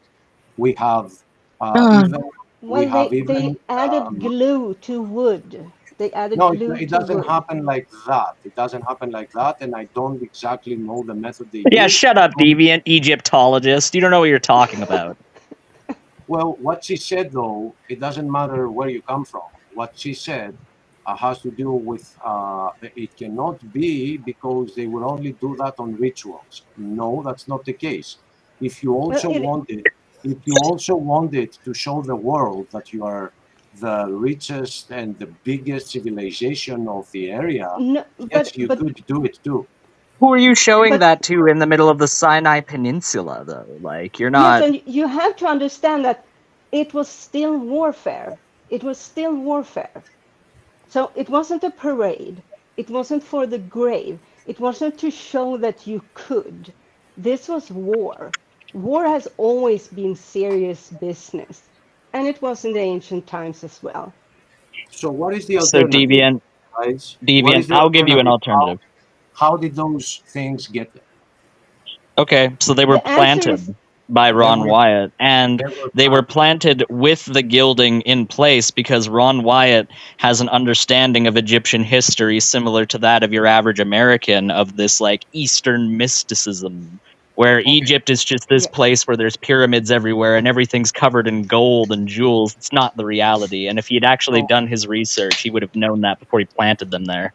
Okay, so this looks like planted to you. I don't know how far you are from the city, my friend, but I'm very close to it. I'm surrounded by it here in Greece, and this does not look like it's recently planted. And why do you say that? Okay, so you're saying, okay, well, I don't know if you're by the sea. So what specific factors in these images lead you to that conclusion? Judging from the deposits that I see on it, and those deposits are only salt deposits because the area there is so salty that there are no organisms, and this is how they that's got not preserved. true. That's not true. It's not true that there are no organisms there in are the not Red as Sea. many organisms as in the normal sea. That's why we only see the salt accumulating on top and not worms. You know, as if Oh, so you mean like we are talking about extremophiles, the Red Achilles? Sea, not the Dead Sea, though. And the Dead Sea as well. It does have a lot of salt compared to the open Yeah, sea. but we're not talking about the Dead Sea. We're talking about the Red Sea, right? The Red Sea saline. The Red Dead Redemption Sea. Yeah, and I'm saying that the Red Sea too has a lot of salt compared to the open ocean. The Dead Sea is way higher, but the Mediterranean, which is right above the Red Sea, has a lot of salt. That's why if you try the fish that we have, you're not gonna eat fish from your ocean ever again. So okay, I have some. It's somewhat difficult for me to see the pictures on the screen because I had to join on my phone because my computer won't. Yeah, it's messing with me. But I can. Oh, thank you. That's a bit better. Because I have seen a lot of these pictures prior. I think that one is the one that is. I could be mistaken, but I do know that, and I think it might be this one. That is actually the undercarriage of a cannon that was brought on a. I believe first. You're talking about the Napoleonic expedition. No. First or Second World War, and I always mix up which one it was. So these are Roman. Oh no, you said World War. Okay, sorry. Yes, yeah. On a warship, the undercarriage to a cannon that was being. So they were transporting material to the troops in Africa. And how did it find itself there? The warship sank. It was sunk. It was sunk. Oh, in a warship. Oh, okay. Yeah. But we haven't. And I can't so say it floated as the ship was going down. This floated out, and it's not in the carriage of the ship. It's just out there on its own, together with other ones. Yes, it's exactly. And I also know that, and I do believe, because there are, as I said, it's a bit difficult to see for me, so I can't say 100 which is which. But I also know that there are some pictures that are actually just what's it called? Not barrier reef. Oh my goodness, my brain. Plankton is not the corals. Thank you. Yeah, and they are not even corals. They're not even corals because of the saltiness, the salicity of the area. It's just salt, accumulating. It's not even corals. But well, you can have corals in a saltwater environment. I mean, like the Great Barrier Reef is in a saltwater ocean, right? It's still open ocean. So the difference is vast. When you have the reason the Mediterranean has so much salt compared to the ocean is that it is enclosed, and the only way for water to come in is from the Straits of Gibraltar, and it's coming out the same way. So it deposits a lot of salt where Cyprus and Israel is. Now, underneath that is the Suez Canal, which we opened up, humanity did. And this is where the Red Sea is, at the bottom of that. So. But how do you know that we created the Suez Canal, Achilles? Were you there? Were you there, Achilles? There's one last point I'd like to get in. That you describe is in open ocean, so the salinity is nowhere compared. There is one last point I'd like to get in about this proposed chariot wheels. Again, I'm speaking based upon pictures that I have seen, which on the surface level looks a lot like the pictures you've shown us. As I said, the whole interface that we are in now is like 3.5 times 5 centimeter on my screen. So you can imagine how small it is. Deviant, if I may quickly interrupt, the Red Sea is an inlet of the Indian Ocean. So it is part of the Indian Ocean. Correct. Yes. Throw that out. And thanks to the Suez Canal, it's not closed off. It is part of the ocean conveyor system around the world. It's not closed off. Yes. So some of these images are actually, and you can see it when it's not teeny tiny as on my screen, and maybe you need somewhat a trained eye. You can actually see that they are made out of metal that have not eroded, corroded, I think is the word. Well, the thing is about them that they have this covering of gold, and once you try to pick them up, everything that is underneath that gold crumbles, and the whole thing crumbles because it has rotten away. Well, no, you can just do like some sort of X-ray on it. You don't have to demolish it. Yeah, but we can't bring it out. Okay. Well, ultimately, after you X-ray it, you could just break it apart to see what's in there. I'm not talking about gold. I'm talking about some of these that are claimed to be chariot wheels and undercarriages to chariots.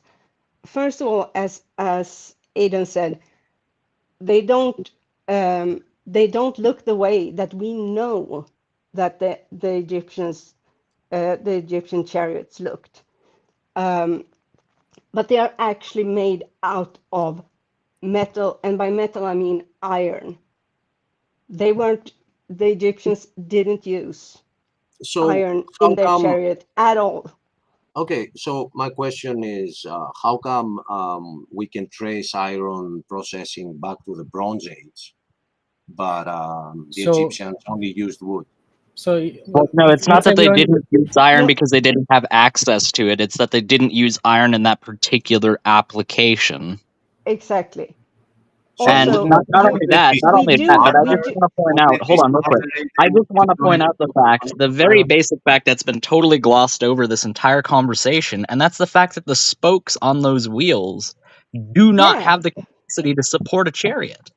They just are not functional chariot wheels. You basically found the equivalent of a Rolls-Royce tire rim and said, wow, look at this. This was part of an Abrams tank. No, it wasn't. Well, look, there are chariots and chariots, and this has been used by other civilizations as well, 4-spoked wheels to support 2 people. Yeah, I was going to say, well, what type of chariot? Because not all chariots are the same. So there are bigger ones, there are smaller ones. Well, sorry. Which culture are you referring to? Well, because you're right. There's a variety of civilizations that employed chariots: the Hittites, the Britons, the Gauls.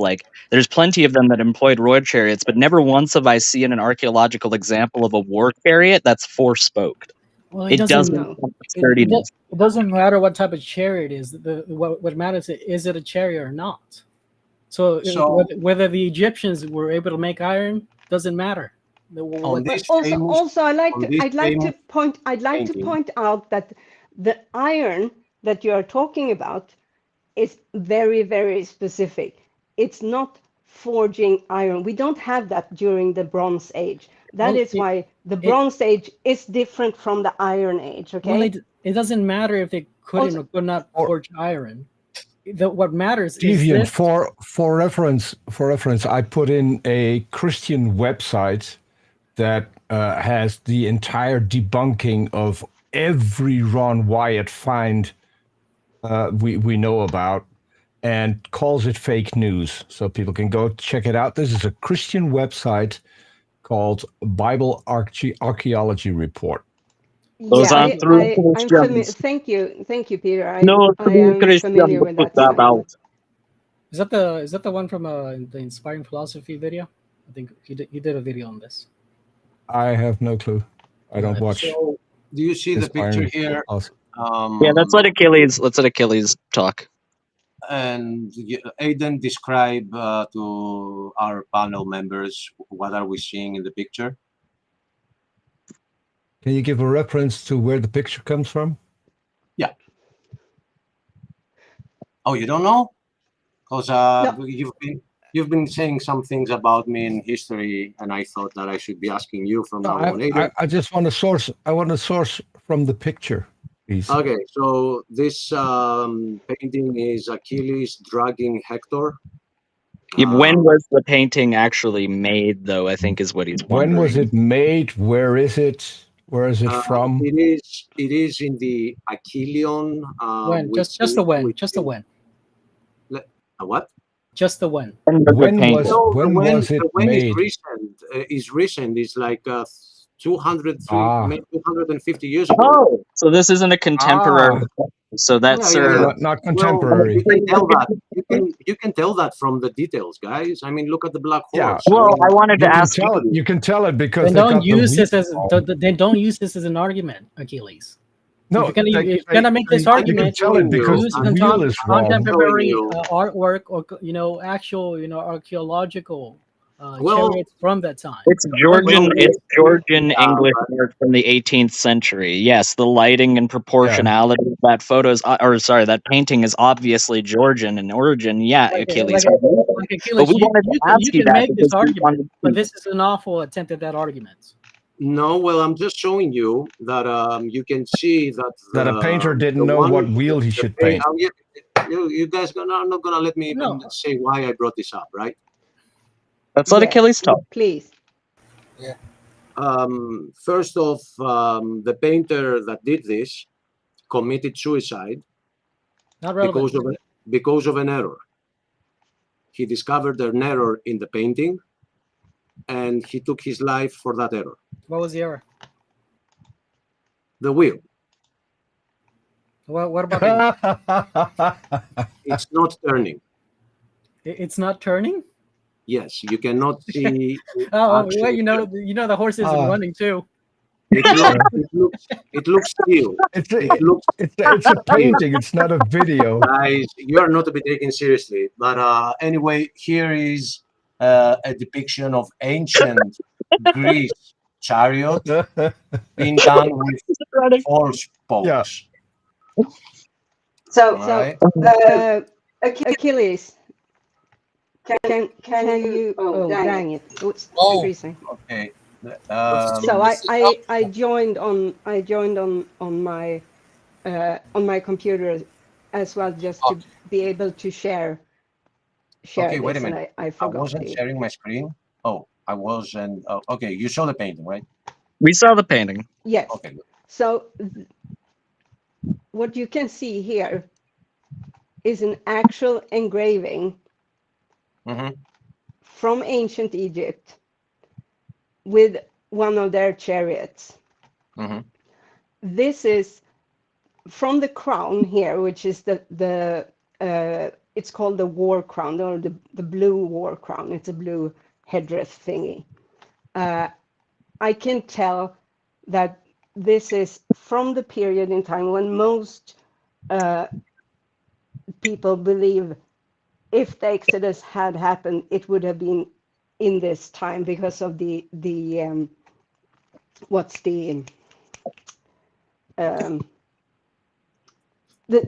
of the city that is spoken of in the Bible,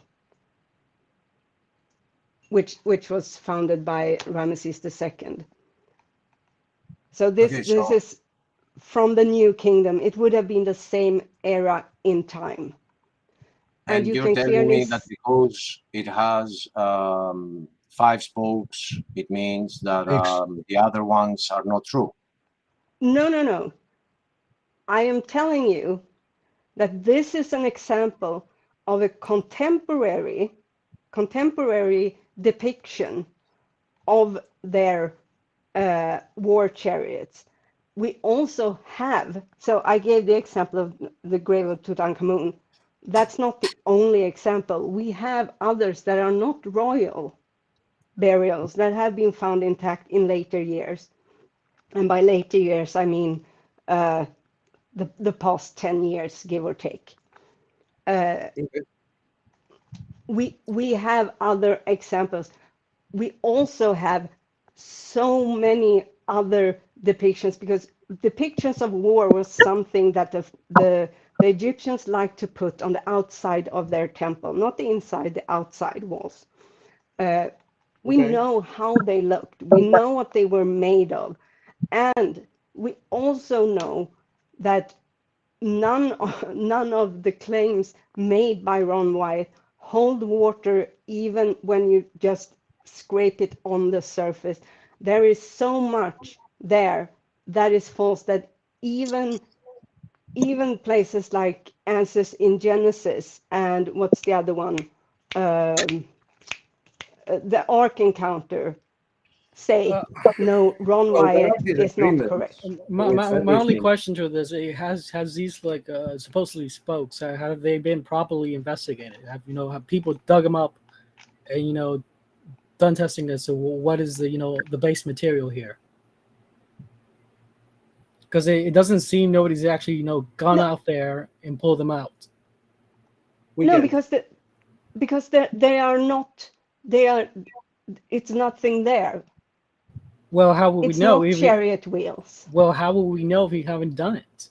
Yeah, nobody other than Ron Wyatt ever went there after that. Like, we don't care. Why? Why do No. That's not. It's not true that people said, "Oh, we don't care." So, just to make it clear, the whole field of Egyptology came about because people wanted to prove the Bible correct. What? So far, 200 years later, I agree. We stand with our hands in the air saying, I agree. We should probably keep the hands of Christians away from it, but we should also keep the hands of atheists away from it. We should get impartial people. Thanks, Dark. But do you really believe that all Egyptologists and all archaeologists are atheists? No, there's certainly corrupt Egyptologists. There's a very famous person. I don't remember his name, but there's a very famous corrupt Egyptologist. I'm sure you. Hey guys, one's corrupt. They're all corrupt. I would like to point out. I can pull up his name, but I'd like to point out that sure, I believe you're Deviant. talking about Saya Havas. Go ahead, Nathan. Oh, I was gonna say, Deviant. Sure, your argument has like historical and archaeological substantiation behind it, but look at this photo that I found that very clearly shows a four-spoked chariot being depicted. That's four spokes right there on that chariot. It's not spinning. The wheel It's isn't not moving. spinning. It's not moving. It's not a wheel. If it was a wheel, it would have been spinning. You're right. So the fact that he went as far as to sit down and draw this just to say that what I brought up is just a picture makes me laugh, bro. You're the one who said the wheel wasn't What makes me laugh is that you guys. think that a painter from the 1800s knew more about Egyptology than I didn't say current even that it had Egyptologists. to do with Egypt. That was Achilles. Has nothing to do with Egypt. I'm just saying with that painting is that here is an example of a chariot being run with four spokes. I've got one too. But Achilles, he didn't take in a his painting. life, he didn't take his life because he messed up the spokes. He took his life because he didn't have the wheel turning. Achilles. It was a wheel in a painting. It wasn't a wheel on a chariot. Achilles, Two different this guy things. wasn't an Paintings, Egyptologist. I hate to break it to you, but paintings are not real. All right, Darth, go ahead, please. He never saw a chariot from Egypt, ancient Egypt. And he was like living the 1600s. Dude, I'm just saying that of course it can work with 4 spokes as No, well, it as can't. long as the chariot is much smaller than what we take for granted as the big war chariot. It could. Maybe the material is iron. So, what would you have to provide is an example, of ancient Egypt. Like here's, because there are chariots inside these tubes. Literally, just one example of a 4-spoked ancient Egyptian chariot would blow all of our arguments out of the water, but Achilles isn't citing that because there are none. Achilles just pressed Control Aiden, Tab. come on. You know that painters know a lot more about If Egypt than I spend more, Egyptology. I'll find one for you. Well, no, Well, known the only everybody, argument. everybody, Lion, what do you have anything to say? Yeah. Thanks, Gangster. Hey, thanks for having me on here.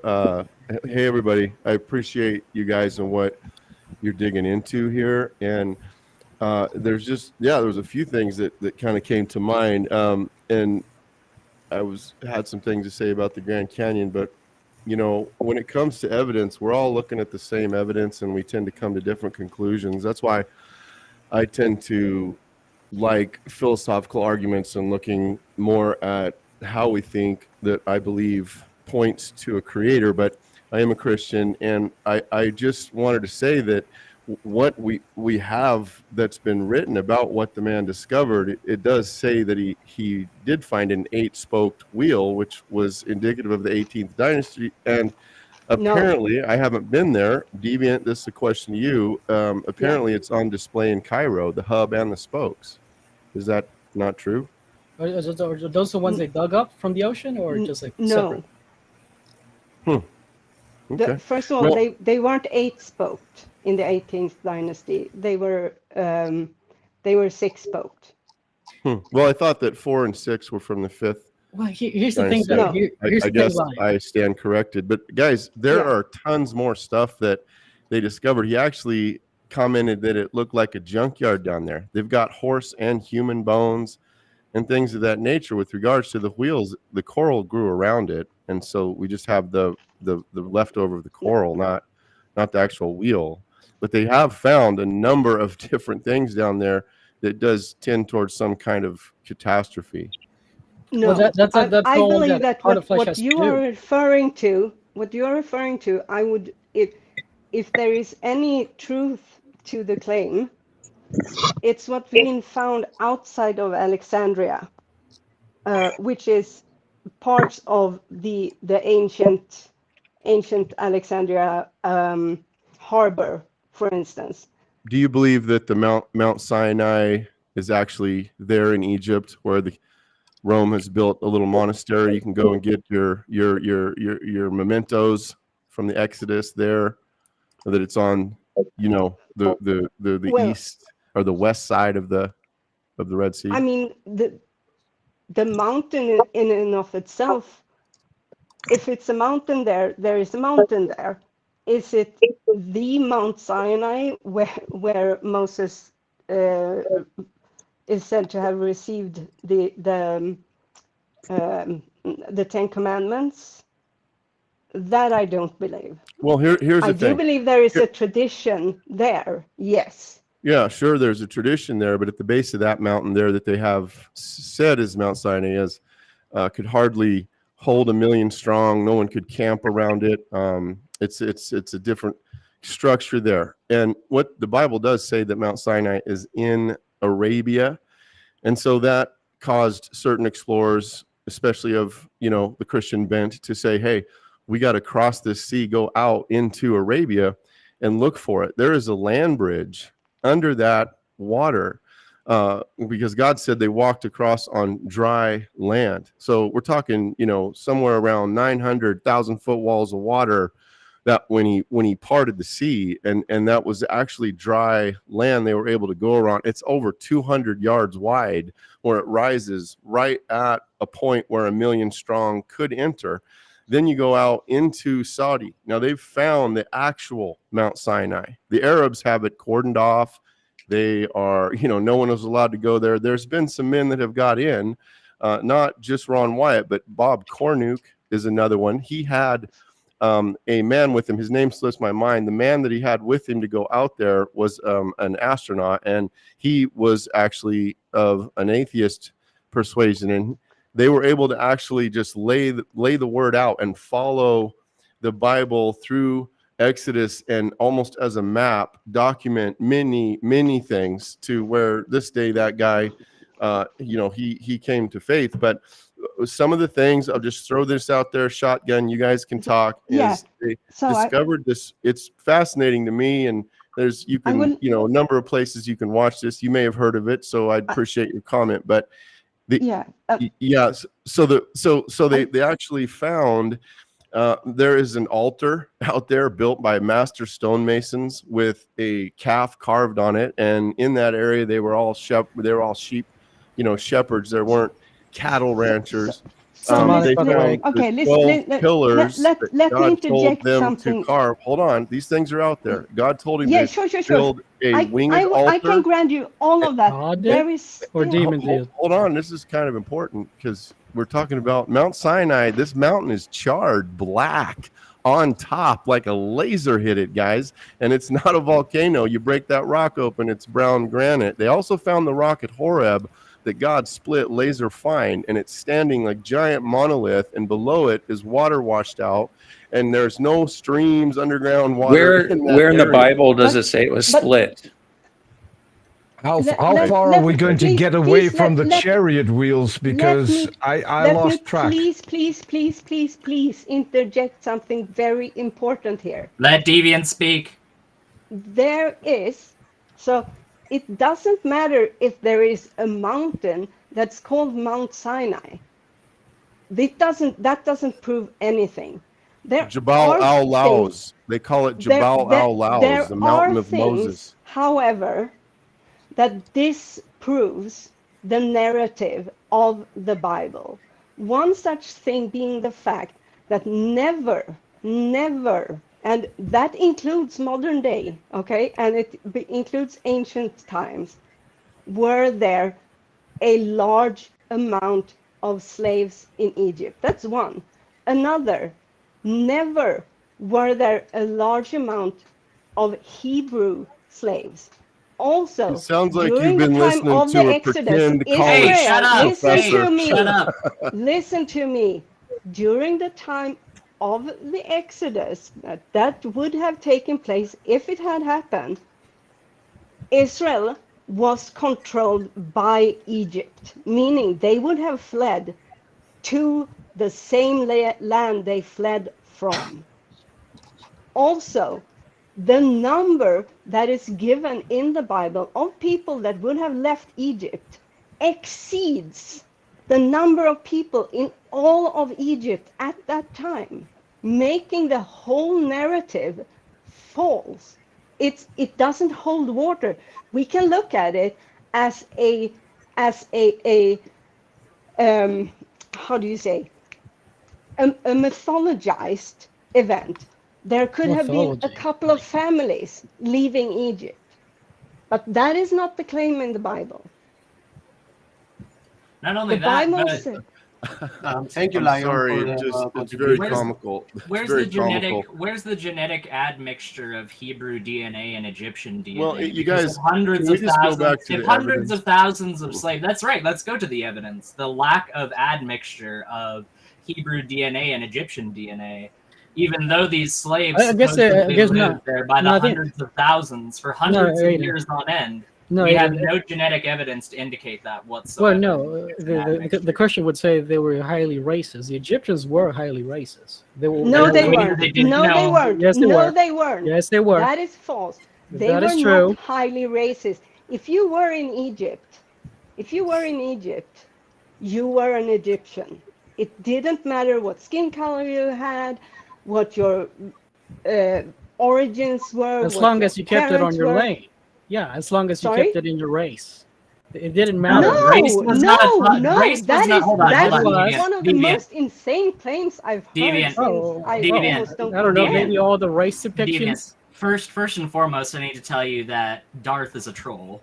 So don't take anything that he says seriously. No, of course. He's literally just Obviously. saying it to stir the shit pot. But secondly, Why- for the why sake of the do audience, you for the have sake to- of the Egypt was audience, literally wrote I on will it. just clarify and state that race, all. as we understand it in a modern context, was not anything that the ancient world had any conceptualization. They of literally whatsoever. drew races. Dude, I mean, That doesn't make you racist. They didn't Oh my god, drew they, races. depicted black people. Oh my god, racism must have been endemic. just There's a black depiction of a people. black person. Aiden, not just Have you black guys people. ever They've been seen the racist with black rocket Horeb or no? Have you ever seen the rocket Horeb? It's quite It's a amazing. split piece of granite. I've seen millions of rocks like that in the desert just You east of haven't my seen house. anything like that one. Of course I water have. as- I've seen the picture of it. There's I no haven't. channel. There's no channel of water coming The from that. rocks are washed smooth.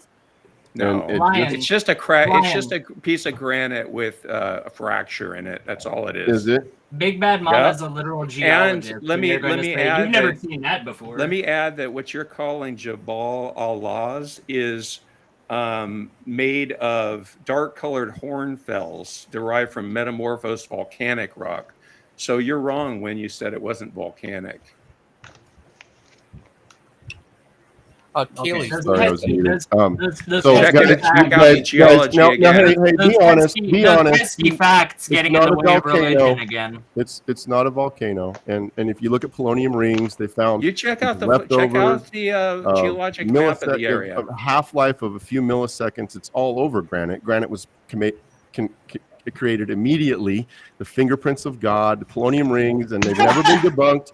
I know you think they have. You'll never Fingerprints debunk the of God? polonium rings. Half-life was polonium leftover of a reaction of literally a millisecond of half-life. But if you want to talk granite, You're but what pulling I'm stuff saying out of is your ass. that's If it not had a a half- volcano, hold on, be guys. quiet. Be quiet. That mountain Ryan, is You're charged talking about glass a rock. half-life of It's half a dark, second. igneous You're rock. talking about a You'll half-life of never- half a second. you'll If never it had get a half-life around of half a second, these it wouldn't be there solid anymore. evidences. It literally that wouldn't be there point to anymore the if it had a reality of half-life of Scripture. half a second. You just won't. Half-life No in matter chemical how many, examination refers to the amount of time wild-haired that half of the professors material will Hey, degrade Dave, into come their on. bong that you want to listen to. That's what You guys, half-life you've been refers to in a deceived. chemical setting. You're So being no, lied to. you're literally talking out of your ass right These now when you're saying that evidences that's a half-life of anything declare that's the been created the time. reality of You're the literally living just Lord pulling that and out of His your word. ass. So You don't I have mean, you any can say basis for that. that whatsoever. You can say I'm that, trying to but- explain to you why that's the case, but you haven't been listening this entire time. You've just been gabbing this entire time. Go ahead there, bud. Having Go a ahead. half-life of half a second means that there wouldn't be any material left whatsoever. Because a half-life refers to the amount of time that a chemical will be around in its current state until it degrades to another state. So radioactivity is required for a half-life to be present. Otherwise, everything that's radioactive wouldn't eventually decay down to lead, which is the most baseline form of radioactivity until it's no longer radioactive anymore. That's what half-life refers to as. So if, according to your claim, this polonium ring had a half-life of half of a millisecond, it wouldn't have been there anymore. It would have taken 1 millisecond for all of the material to have transmuted into a different material. The same way that uranium eventually becomes lead due to the half-life of uranium, Okay. then why is the polonium ring still around if it had a half-life of half a millisecond? You're just pulling things out of thin air. You know, spouting I would Ron need Wyatt's nonsense to verbatim. look- I mean, that's no, all that's he's not Ron Wyatt didn't do anything with polonium rings. I'm just I this would is- have to look that up for the This exact Kent data. Hovind stuff. You guys, we have leftover remain of a nuclear reaction that took place very, very fast within granite, and it's all over it. Thousands of granite samples have been tested. So this is not eons of time where it just molded together like you've been lied to by your wild-haired professors that pretend to be Bible scholars. So sorry. They don't pretend to be Bible scholars because those tend to actually be two different things. Like theology and science have been divorced from each other, thankfully, because we realize that those two things really have very little to no overlap with each other. I know that the likes is of that your right? ilk, Is the that likes why of your ilk are evolution trying to violates both you're laws trying of to thermodynamics? Are you talking about the second law of thermodynamics? Because the second law of thermodynamics only applies to closed systems, and the solar system that we live within is not a closed system. We receive radiation from the galactic core. We receive radiation from other star systems. We're not a closed system, so it doesn't violate the second law of thermodynamics. That only applies to closed systems. Aiden, just for reference, I'm putting a link in the public chat where people can go to see how polonium halos have been debunked and why they have been debunked. Oh, I could read this. Hold on. Where the fuck are we now? Let me read this. What's the topic anymore? Grand Canyon. Yeah, naturally. The topic is everything you can come up with to deflect from the wheels in the Red Sea. They don't move. At least that's where I was stuck. Uh-oh. The facts are overwhelmingly against the religious perspective and viewpoint, so they have to cobble together a whole bunch of little bits and pieces and try to present them as though they're somehow indicative of some universal truth, when as in reality, when you look into them, they're just shreds of evidence concocted by hucksters to try and sell things. You ever heard of the Pyramid of the Sun in Bosnia? The Pyramid of the Sun is a very famous archaeological site. And I'm saying archaeological in very heavy quotes because it literally looks like a pyramid, and that's where it begins and ends. It has the vague appearance of a pyramid, but when you actually scan the formation, it's just a mountain. The exact same as all the other mountains. Yeah, Achilles left. Yeah. Good riddance. Holy damn. He ran away. Anyways, we can get back to It can only take so much facts, and then he starts to disintegrate. So. That's right. He starts to disintegrate like those wheels. He doesn't even know his own arguments. He's freaking dumb. Anyways, Big Bad Mama, would you like to discuss Grand Canyon with me? Because clearly, freaking Achilles doesn't know jack shit. I think people are talking about the Ron Wyatt stuff now. All right, then. Can we do it another time? Go Bubblegum? Sure, we can do it another time. Yeah, I'll pull it up and share the polonium thing if anyone's interested. Hi, Aiden. Hi, Gangster Ghost. I got to eat in about 10 minutes. My lunch is coming, so I got to get out of here. Thank you for joining us, Miss Big Bad Mama. So, well, thank you guys, seriously, Big Bad Mama, for this. I mean, you absolutely curb stomped Achilles in that discussion. It wasn't even close. Yeah, it's because Achilles is dumb. The bar wasn't the bar wasn't that high. I think Big Bad Mama came pretty prepared. I was impressed. So thank you. Well, I'd say it's more like he took advantage of Achilles. He doesn't even have any facts on this. You know, he says he's a data analyst, but he has no data. So what the fuck is he analyzing here? Nothing. Well, what he does have, I have a picture, and it has the word truth, and then it has a bunch of little lies in the truth, and I bring it up every time I have a conversation with somebody, even though everybody's already seen it before. And the reason why I do that is because I'm trying to deflect away from the fact that I don't have any data to back up what I'm saying whatsoever. Basically, all I said was, well, you know, it's easier to believe that it's the flood, so it has to be true that it's the flood, right? I'm sorry, I'm trying to use Achilles' mocking voice on Achilles and be like extra meta with it. Yeah. So, this article here. Polonium halos refuted. So, a review of radioactive halos in a radio-chronological and cosmological perspective by Robert V. Gentry. What a fancy last name. Gentry is literally your last name. Oh my goodness. All right. Yeah, my name's Phil B. Swagger. It's like, oh my god, what a great last name. Anyways. As the creation/evolution debate continues, there has been an increasing sophistication of certain creationist arguments and publications. It can be an especially difficult challenge when the creationist author has professional credentials and has published in mainstream scientific journals. One such individual is Robert Gentry, who holds a master's degree in physics and an honorary doctorate from the fundamentalist Columbian Union College. For over 13 years, he held a research associate's position at the Oak Ridge National Laboratory, where he was part of a team which investigated ways to mobilize nuclear waste. Gentry has spent most of his professional life studying the nature of very small discoloration features in mica and other minerals, and concluded that they are proof of a young Earth. So, about the rocks. Geologists classify rocks into 3 main categories: sedimentary, igneous, and metamorphic, based on the way in which they form. Sedimentary rocks are secondary in formation, being the product of precursor rocks of any type. So yeah, it's basically a 3rd grade rundown of different types of rocks over here. So figure 1, radiation damage holes around zircon inclusions and pyroxite. So to fully understand Gentry's hypothesis, a basic background in geology, mineralogy, and radiation physics is helpful.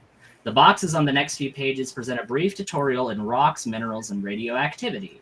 Certain minerals such as zircon and monazite, which form as common trace constitutes in igneous rocks, have crystal structures which can accommodate varying amounts of the naturally occurring radioactive elements, uranium and thorium. Okay, so while these minerals occur in inclusions in certain other minerals, most notably the mica family, they are often seen to develop discoloration or pleochoric Boring halos. The halos are caused by radiation damage. Boring. Crystalline struck. Well, then you can go somewhere else, Bubblegum Gun. You want to go somewhere else?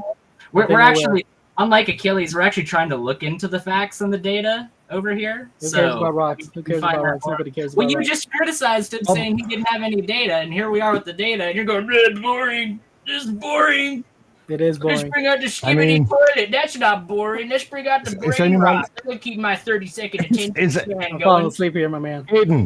Aiden, are you really surprised that Bubblegum thinks that learning is boring? Of course he does. No, he's a Gen Z. He's got the attention span of a gnat. I mean, like, it's not surprising whatsoever. I don't care about useless information. It's actually very useful information in the context of what we're discussing. Well, because it doesn't have there's no Christians here. In it. Well, except for Gangster Goes, but Gangster Go isn't debating here. Well, we'd like to inform people about the misconception that was thrown out there. If you don't want to be here for that, that's perfectly fine. I'll give you the Achilles tree. And there totally is a Christian here. That lion guy is still here, and he's a Christian. He's literally the guy that made the claim, Bubblegum. Shut up. Okay, he's silent. I didn't know he was there. He's off in the corner. Okay. There ain't no Christians here. You be quiet. Why are you acting like a snot-nosed 16-year-old? I mean, I didn't know that I had the vitality of a 16-year-old, but thank you. I appreciate it. All right, so the halos are caused by radiation damage to the host mineral's crystalline structure. Figure 1 shows a typical discoloration halo around a radioactive mineral inclusion in the mineral pyroxene. The zone of damage is roughly spherical around a central mineral inclusion or radioactive source. Note that the halo has the highest intensity of discoloration near the source, gradually fading with distance in the host mineral to a fuzzy edge, which you kind of can see here, as it was noted in Figure 1. Radiation damage halos around mineral inclusions are well known from the geologic literature. Discoloration halos in younger rocks tend to be smaller and less intense than in older rocks, indicating that the zone of crystal damage increases with time. From these observations, early attempts were made to use the dimensions of halos as an age dating technique. This was never fully successful, as the size/intensity of an observed damage halo was also a function of the abundance of radionucleotides present in the inclusion, and the crystalline structure of the host mineral. Gentry's thesis has several components. First is his contention that the granitic rocks from which samples reportedly came constitute the primordial crust of the Earth. Within these rocks are biotite, an iron-bearing form of mica, and fluorite crystals, which bear a relatively uncommon class of tiny concentric discoloration halos. Figure 2. Where's Figure 2? Let me try to find Figure 2. All right, so here's Figure 2. And Figure 2 says, concentric halos in biotite micra considered to be by Gentry to be caused by polonium isotope decay. So that was referring to figure 2. These halos were considered to be the result of damage to the crystal structures of the host minerals caused by high-energy alpha particles. In numerous papers published in scientific journals in the 1970s and 1980s, Gentry built the case that the different alpha decay energies of various naturally occurring radioactive isotopes resulted in distinctly different halo diameters. Thus, Gentry concluded that he could distinguish halos resulting uniquely from the radioactive decay of various isotopes of the element polonium. Polonium, part of the decay chain of natural uranium and thorium, has a very short half-life, measured in microseconds to days, depending on the specific isotope. Oh, but I thought it was just milliseconds. It turns out that it wasn't. All right, so on the specific isotope, concentric halos associated with polonium decay, but without any rings corresponding to any other uranium decay series isotopes, were taken to be evidence the host rock had formed almost instantly rather than by the slow cooling over an original magma over millions of years. Gentry extrapolates that all Precambrian granites, his primordial crustal rock, must have formed in less than 3 minutes, and that polonium halos are therefore proof of the young Earth creation model according to Genesis. For this hypothesis to be accepted, it must be testable. Fortunately, Gentry's thesis allows us to pose several questions which can be answered by looking at the evidence from the natural world. A yes answer to each question would significantly strengthen Gentry's arguments. 1. Do the rocks from which Gentry drew his samples represent the quote-unquote primordial basement rocks of the originally created Earth? Gentry is a physicist, not a geologist. He doesn't follow accepted geologic reporting practice and consistently fails to provide the information that a third party would need to collect comparable samples for testing. For his research, Gentry utilized microscopic thin sections of rocks from samples sent to him by others from various places around the world. Thus, he is unable to say how his samples fit in with the local or regional geologic settings. He also does not provide descriptive information about the individual rock samples that make up his studies, i.e. the abundance and distribution of major accessory or trace minerals, We get it. We the get texture, it, man. crystal size, and alteration features of the rocks, and the presence or absence of fractures and discontinuities. Gentry does not acknowledge that the Precambrian time period represents fully 7/8 of the history of the Earth as determined by decades of intensive field and laboratory investigations by thousands of geologists. Go ahead. Lion, what is your rebuttal? Lion. They almost derive sexual pleasure when they say science is an explanation for this. So that's their brilliant. That's their brilliant reputation. When we started talking, man, my computer went all haywire, dude. I had to jump back in. I did listen in. So, I mean, you kind of went through all of the argument that exists, and then barely at the end, you know, I guess I missed how you're really dealing with that. The idea that we could just sit here and flesh this all out, I guess, is maybe a little premature, but there is a bunch of paperwork on this particular We're going through topic. some of it right now. What's the rebuttal, my man? Good. Yeah, seriously, what is the rebuttal? Okay, tell me the half-life again. You looked it up. I hadn't had the chance. It was. So the polonium could range in half-life from microseconds to days, depending on the sample in question.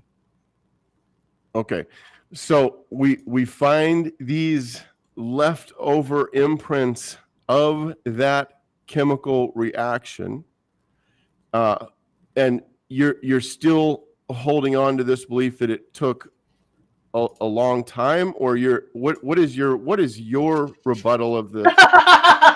That's not a rebuttal. That's not a rebuttal. Okay, okay. So this pseudo scientist Christian is making the argument that the Earth is young because of the decay rates of. I never pretended to be a scientist. I'm just saying that. No, he actually is a scientist. Evidence unlike the of a people that much you call. faster creation than magma flowing over time.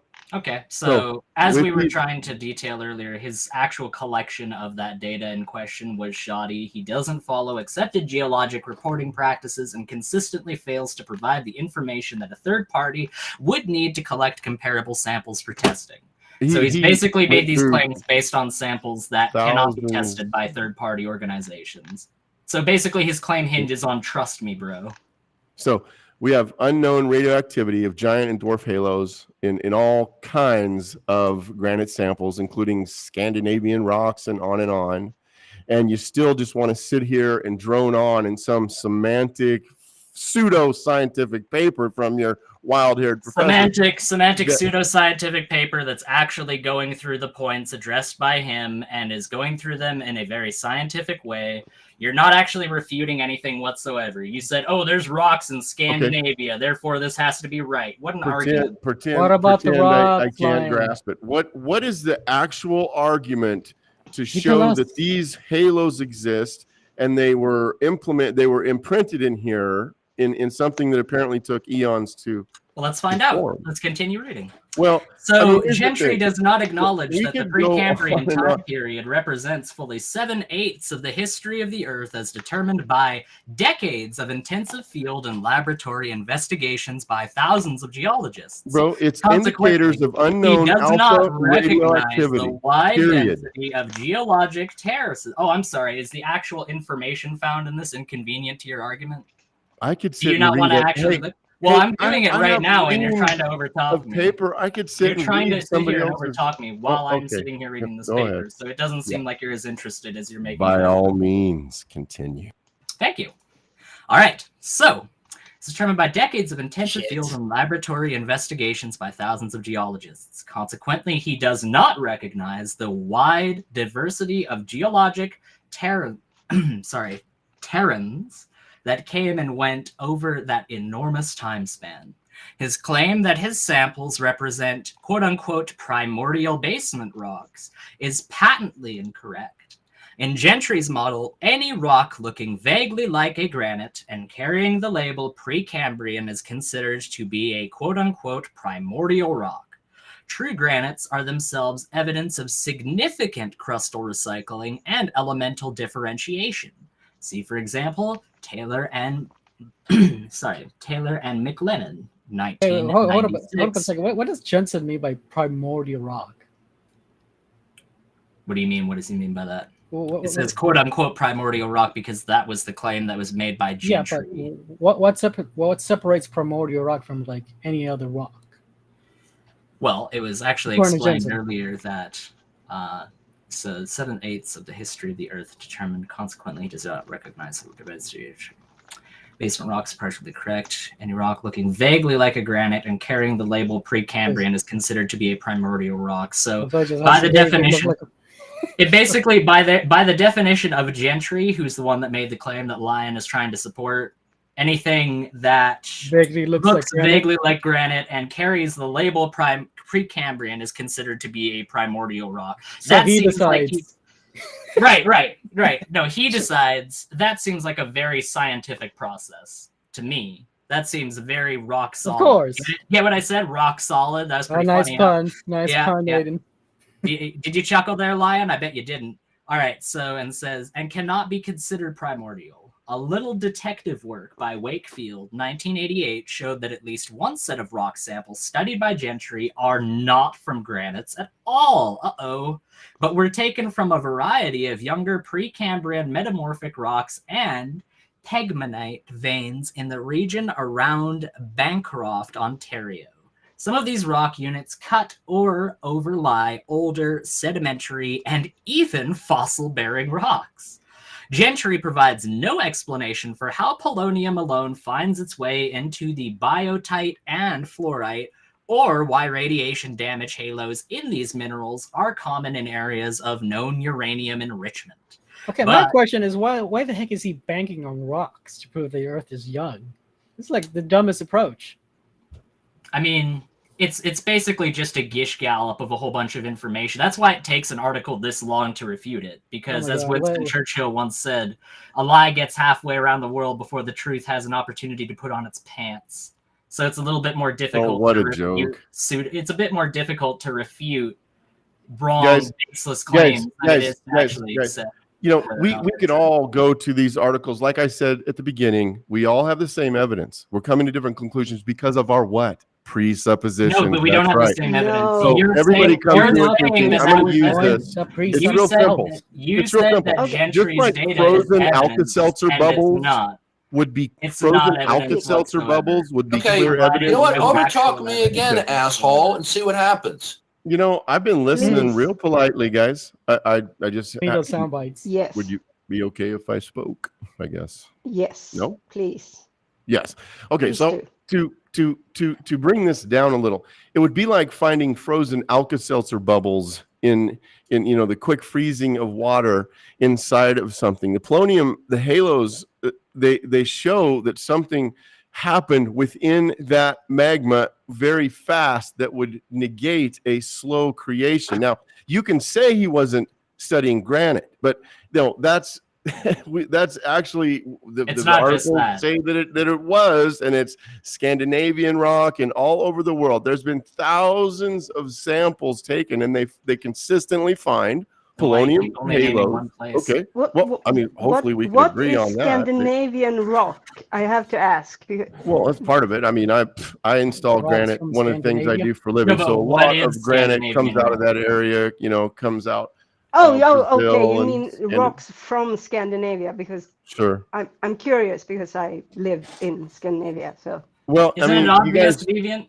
I appreciate you reading that article for us. You realize that this came from the fact that you guys decided to ignore the fact that we've discovered the real Mount Sinai, and the top of it is charred black. No, God said he descended there in smoke and fire. Moses went up there. When he came back, he was glowing. God the people couldn't even look at him. Hey guys, every other mountain in the region has black on the top. And so the top of that mountain is charred black, guys. So this is a huge piece of evidence for that. And then we find when you take the scripture and God told Moses to carve 12 pillars and he give them exact specs on the altar. We've found that's there at the base of Mount Sinai. There's a place of encampment that could hold 1 million strong.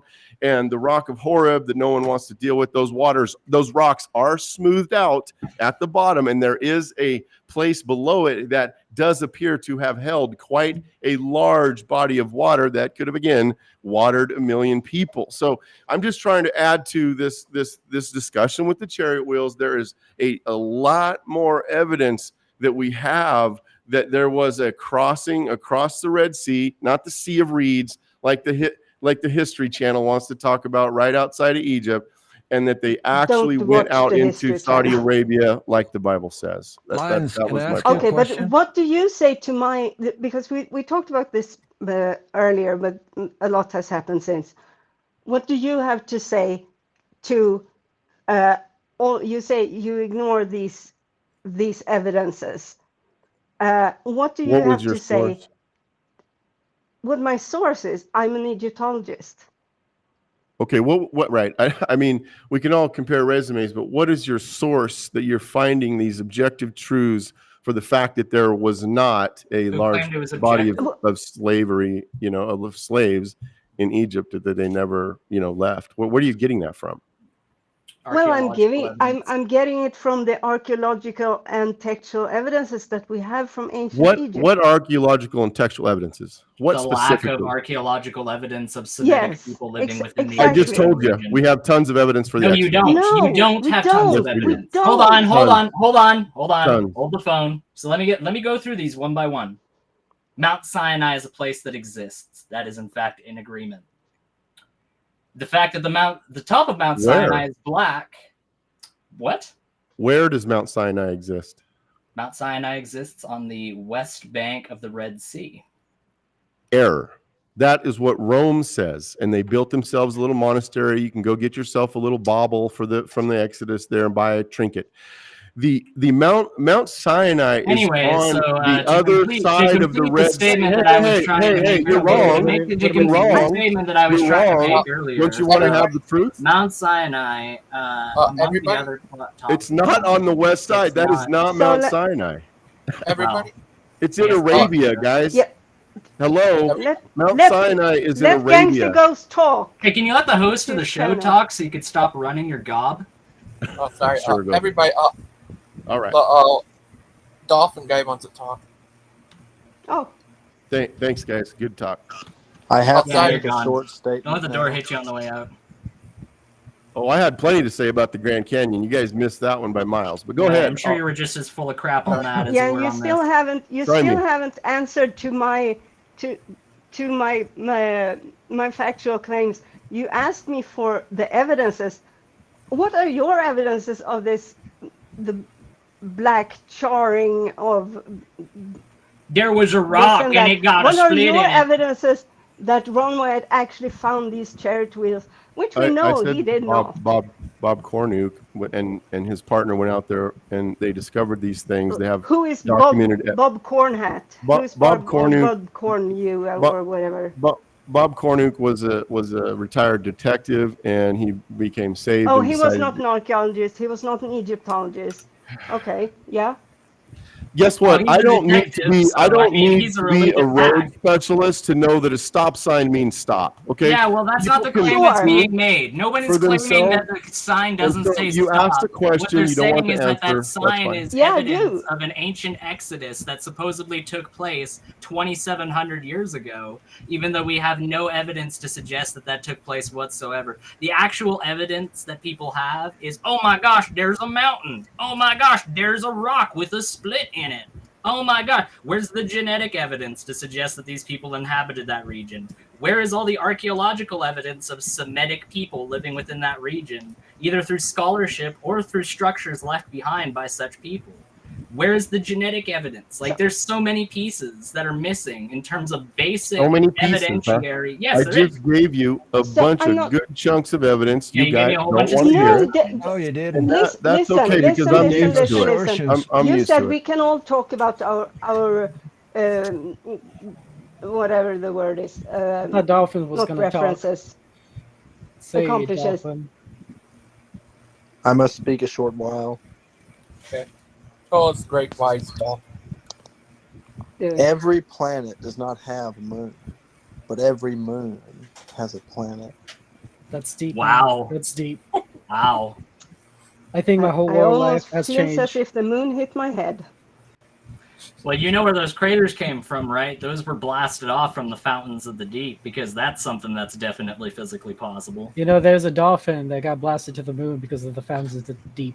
That's true. That's true. He got carried with all those rocks that formed. Surf there. Surf. I am such a dolphin. Majestic, huh? Oh my goodness. Oh my goodness. I love shaved apes sitting in a room and deluding themselves into thinking that they're somehow special in this universe. Oh, it's well, really quite wonderful. The only apes are you guys, not me. Me and Gangster. Oh, you're an ape. We're I'm people sorry. of God. Let me say, you're not just some do apes have chins? random Aiden? production. They do. We have chins, do we not? Do apes have chins? Well, we're apes and we have chins. So yes, Well, they do. wait. Yes. So the answer So you're is yes. saying apes have chins?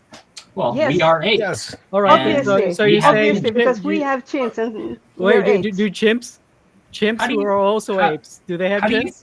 I don't know. What do you think Muhammad would say to that, Bubblegum? Well, I'm asking you, Aiden. No, but I'm asking you, what do you think the Muhammad Prophet isn't- Muhammad? No, Muhammad but if the isn't even Prophet a player. Muhammad was encountered with this particular question, what do you think his response would be to that Well, question? Muhammad is not with us in the room, is he? Well, no, that's true, but I'm just wondering out Well, of who curiosity what you. I want your How would I know speculation, that? though. I'm I'm not not saying that you Muhammad. have to How know would I that know for that? sure. I'm asking for your Then speculation. how would I know that, sir. Aiden? I'm not saying. Did I say state factually what the Prophet Muhammad would say if he was confronted Aiden, with I that? don't No, know, I I don't know what simply you're saying. asked We're apes. for you to speculate what the Prophet Muhammad would say if he was I can encountered with this speculate. information. You know, you can speculate all day. How do but you it's think not gonna Muhammad would matter? have We're not going to be speculated? right.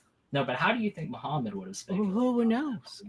Aiden, I don't know Muhammad. Do you I think never he was met too the busy guy. being a bandit? Do you think he's too busy being What about him being a bandit, Aiden? I don't know. I just figured that maybe he was occupied by that. You might as Maybe well he was be occupied by being a bandit. You're just saying he's a tennis player. Who I cares? mean, he wasn't in fact a tennis player. I feel like there was a What chronic about him being a shortage of- tennis I feel like there's a chronic shortage Aiden, of tennis. That's what What atheists about do. Muhammad being a tennis player? They split hairs about everything. It's hard to talk to people Aiden that doesn't think wanna that the split hairs because Colorado Muhammad River playing has enough tennis. flow rate to push 1,000 cubic miles of rock and debris all the way to the Pacific, and no delta left over. There's no delta. There's no talus. do you There's actually no think that's debris. what happened? There's no rock piles that lean against the cliff Do you have walls. Google Earth? The Do you have canyons Google are Earth? Every catastrophic waterfall and volume water can actually move What a blithering that rock. retard! So, Oh my god! you'd have a delta at Lion, the go end. away, Lion. I'm Go sorry. away. But, I'm sorry. I shouldn't laugh. There's no we delta. actually have a lot of evidence, like of Lake Missoula, right? And it broke.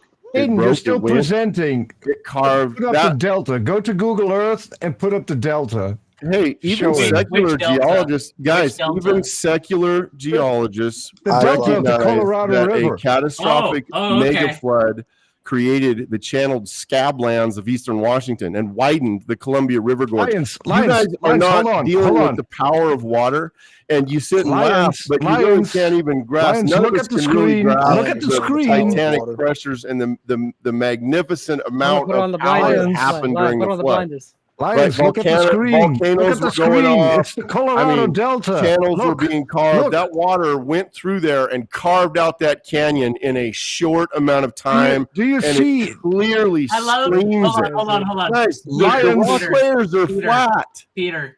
The I rock love layers this. are This is so flat. beautiful because he's Guys, yelling. He's where's the yelling while goalies? the evidence itself is actually. Where's the goalies and the chasms from The billions evidence of is years of literally in erosion front in that of his canyon? face, Right? and he's The laughing. rock layers are flat. When you go through each rock layer with the tapiats, I believe, Lion, is the you're bottom, asking the right? The wrong special type of question, Lion. unconformity, right, where sedimentary rock resides. That pre-flood crystalline rock. I'm sorry, I fell These asleep. different layers, not to mention polystrates, read and you this. guys can Colorado- whine on about polystrates. Polystrates, that's a good one. No, that's a good Destroy one. Lion. all of your Lion. imaginations Lion. about rock Lion. layers and eons of time when we find If trees polystrates are running evidence through of younger, all then rock why layers. is it only plants Right? that we see? Lions, So we find Hold that on. Lions, is can you a tell us real what the good delta is you evidence see that on it screen was right now? deposited Lions, quickly. Lions, What Lions, can you happened tell is us what all of the that delta rock is you see sediment on screen was right now? deposited rapidly. Volcanoes Lions, and Lions, earthquakes were going off quite Lions, can rapidly. you tell us The what We the get rapid it. delta uplift is that you You see can on and ramble screen? all draining of over those receding everyone. waters That's provided beautiful. both the pathway and the necessary volume of water to quickly he's carve I think we that should Grand start Canyon. talking Now, because guys, otherwise this there's is no all way we're going to evidence, get a word in and edgewise. you guys Lions, can can we you can can you argue tell us what evidence, the can but you I got tell a us what the question. delta is you see I, on screen right now? I got a question for Can What you was tell that us? delta Can you that tell you us see? what the Well, you delta have is you see on babbled on screen for I right don't know now? how long now. You won't let anyone else get it, any Lions, word in. what's So the delta you see on screen right now? What Tell am I us. looking at? You What tell does me. it say? What does it say on screen? When I'm Oh, it's that delta you said that doesn't view exist. Oh, of look the there! Oh no! Oh no! Oh my Mhm. goodness! Oh no! It turns out that he's just All right. It's the delivering delta Well, that look at it. doesn't what he's exist. talking about. Oh my goodness! I can't. All right. believe it. Oh, Okay. Good Polystrate enough. oh, look at totally it. Well done. proved. May I Polystrate share? totally Oh, prove wait a young Earth. So you even guys though it's actually only plants that we find in the you just layers. We don't find any animals in polystrate layers whatsoever. It's only plants, which you would expect to see animals in polystrate layers if it was in fact rapid deposition. As a matter of fact, you would expect to see So you sorting of believe the the largest Colorado animals at the River bottom. carved You'd that expect to see the canyon? largest animals at the bottom of that kind of sorting, which we don't see whatsoever. But I mean, hey, polystrates, they prove it, right? So you believe that river just carved that curious, Lions. Did you know that all the polystrate trees are of one specific species, and that there's one specific species that doesn't decay? Did you know? Stop stating facts. Just curious. Stop with those facts. Sorry. Hadn't heard it. Sorry. Enlighten me. Get those Enlighten me. facts out of this I mean- religious discussion. We would put up the evidence, but then you start rambling again because you don't want to acknowledge the evidence because you have yet to acknowledge that the river delta that you said wasn't there is on screen right now. I just said looks great. You haven't said, sorry. I told something that wasn't true. My apologies. You haven't said that yet.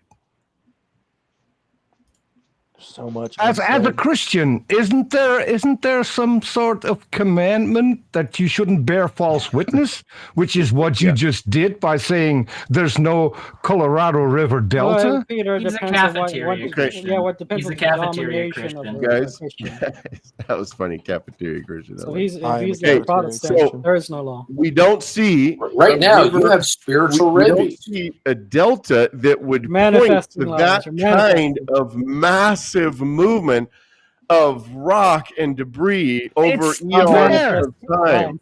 It's there with all the debris. If Is you it? just cared to look at the screen, then you could start apologizing I'm trying. and saying, looking at it. I'm sorry. I do not want to breach the ninth commandment, so I will apologize to all of you for telling something that wasn't true. Okay. The part that I have How can you be right so now. stupid? I How can you be so apologize, stupid to but say hey, that I'm the not Colorado convinced River that doesn't is have a exactly delta?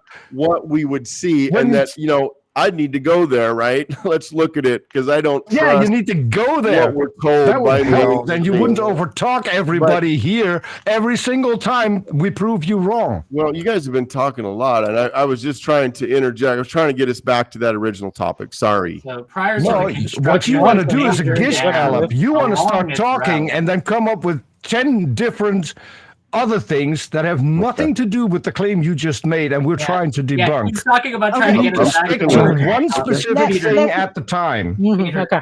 he was the guy that was Please, talking please, about bringing us back to the please, original I have a please, question please, for please, Deviant. don't Alright, shut feel up. asked. Guys, I'm Don't gonna. feel Hey, asked to hey! say I don't something. listen. I Don't am feel going to asked to stand. say Let the dolphin something, speak. Go Let the ahead. and dolphin he speak. yet Go ahead. hasn't I have a gotten the question for chance to. Deviant. I believe that there is no river delta Shut at the end up, of the Lion! Colorado Let the River. dolphin speak. I have a question for Deviant. Yeah. Deviant, have you ever looked into the water and seen a dolphin? I have not. You've That never seen sounded a like dolphin? a dolphin. No, I was really I prepared have for you to at answer the yes to at that the question. aquarium. Yeah. That was me. Oh my goodness. Gasp. The I thought you stink lived is on the moon. everything. I like how Lions tried saying, "I'm gonna try to bring us back on topic," and he gish galloped for like 20 minutes about. All right, Collins I'm Strait gonna and all line. bunch You of other sit back, crap. line. You sit back, and I'll show you how it's done. All right. Who wants to debate the Grand Canyon?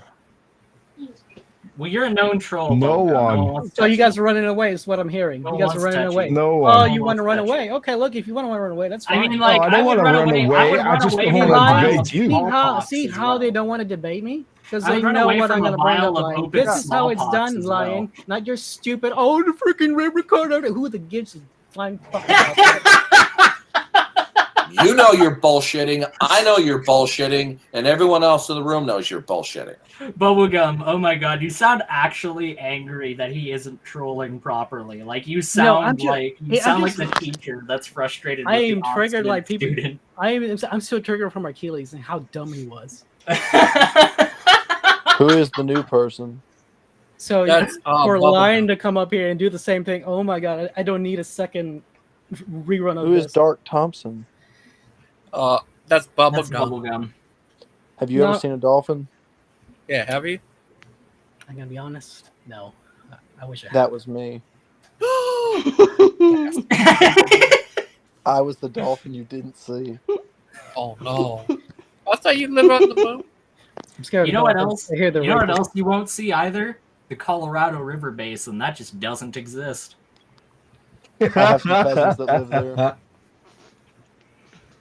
Oh, So prior to the, I just want to read this off real quick because he said that it was absolutely ridiculous, the idea of the Colorado River functioning the way he claimed. So prior to the construction of major dams along its route, the Colorado River fed one of the largest desert estuaries in the world. Spread across the northernmost end of the Gulf of California, the Colorado River Delta's vast riparian freshwater, brackish, Reppin' and one.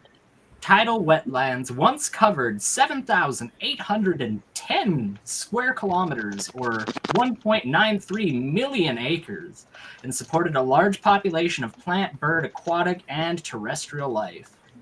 So, Speaking of aquatic life, You ever I guess seen a Lions dolphin? didn't realize prior to this conversation that rivers change over time. Okay, what we They're have not here exactly is static a thing. duplicitous, lying atheist.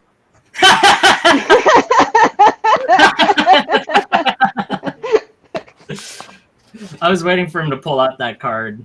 I had a bunch of people on Missing Mob Show calling me a demon earlier today. I'm waiting for the demon card to be pulled out. The STD? The demon card? The demon. Are you waiting? Are you waiting for Otangelo to come I would around like and to have say, a role play. Oh my god, is he still around? Like that? Tangelo? Is he still like doing YouTube? Oh, I'm hurt now. I'm ball hurt now. Oh no, there he is. porpoises have purposes. You got to give kudos to Otangelo because he does a great acting job. I love to be spanked by you there. I love hearing you squeal, Otangelo. You know? These keep getting better. Who left? Was it Aiden. you, Bubba? No, that was Aiden. Where's Dark Thompson? I'm here. Okay, that's good. What I think about- I think Lions left. Yeah, he did. I think he had enough. Good riddance. Lions left? He had enough Lion, fact. go back through my comments when Achilles and Big Bad Mama were debating. Look at those comments. Actually read them, you ignorant fool. I love it. Shut up, you double glazing salesman. I loved Oh, your yeah, Dawkins. bubblegum. I loved your image of like the withered Wojak while they were debating. It's like, this is me right now. Oh my god, Because it I felt the was. same way. I felt the same way. Well, does anybody want to potty? All right, bubblegum. Me and you, Grand Canyon, right now. All right then. Listen up, What do you- Lion. no, Listen up, no. Achilles. This is how No. it's done, you goddamn fool. No. All right, so my opening statement is Bubblegum Gun is a contrarian, and he isn't interested in an actual debate. My closing statement is, thank you, Bubblegum Gun, for attending this debate. Nice comment, but no, not an argument. Oh, I'm sorry. Yeah, Did I do a lion and not make an argument? This is for me, by the way. They're Thank you. clapping Thank you. for me. Thank you very much. Debate over. Debate over.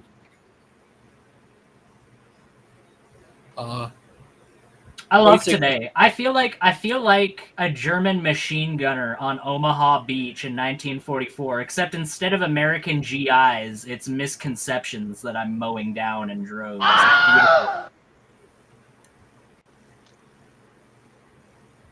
It's just lies and misinformation that's falling left, right, and center. Let the silence be silent. Show us your great wisest Who can say when it's over? Hey guys, Lions here. I just wanted to say that those atheists over talk me the entire. No, get the music back. Put the music back on. I just wanted to say that these atheists, after I spent 20 minutes wish galloping and trying to overtalk them, they overtalked me.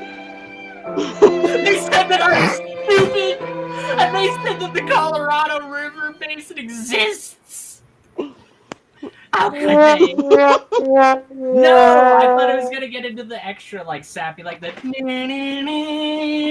and I was gonna get even sappier with it, and then you just pulled the rug out from underneath Peter. Thanks, man.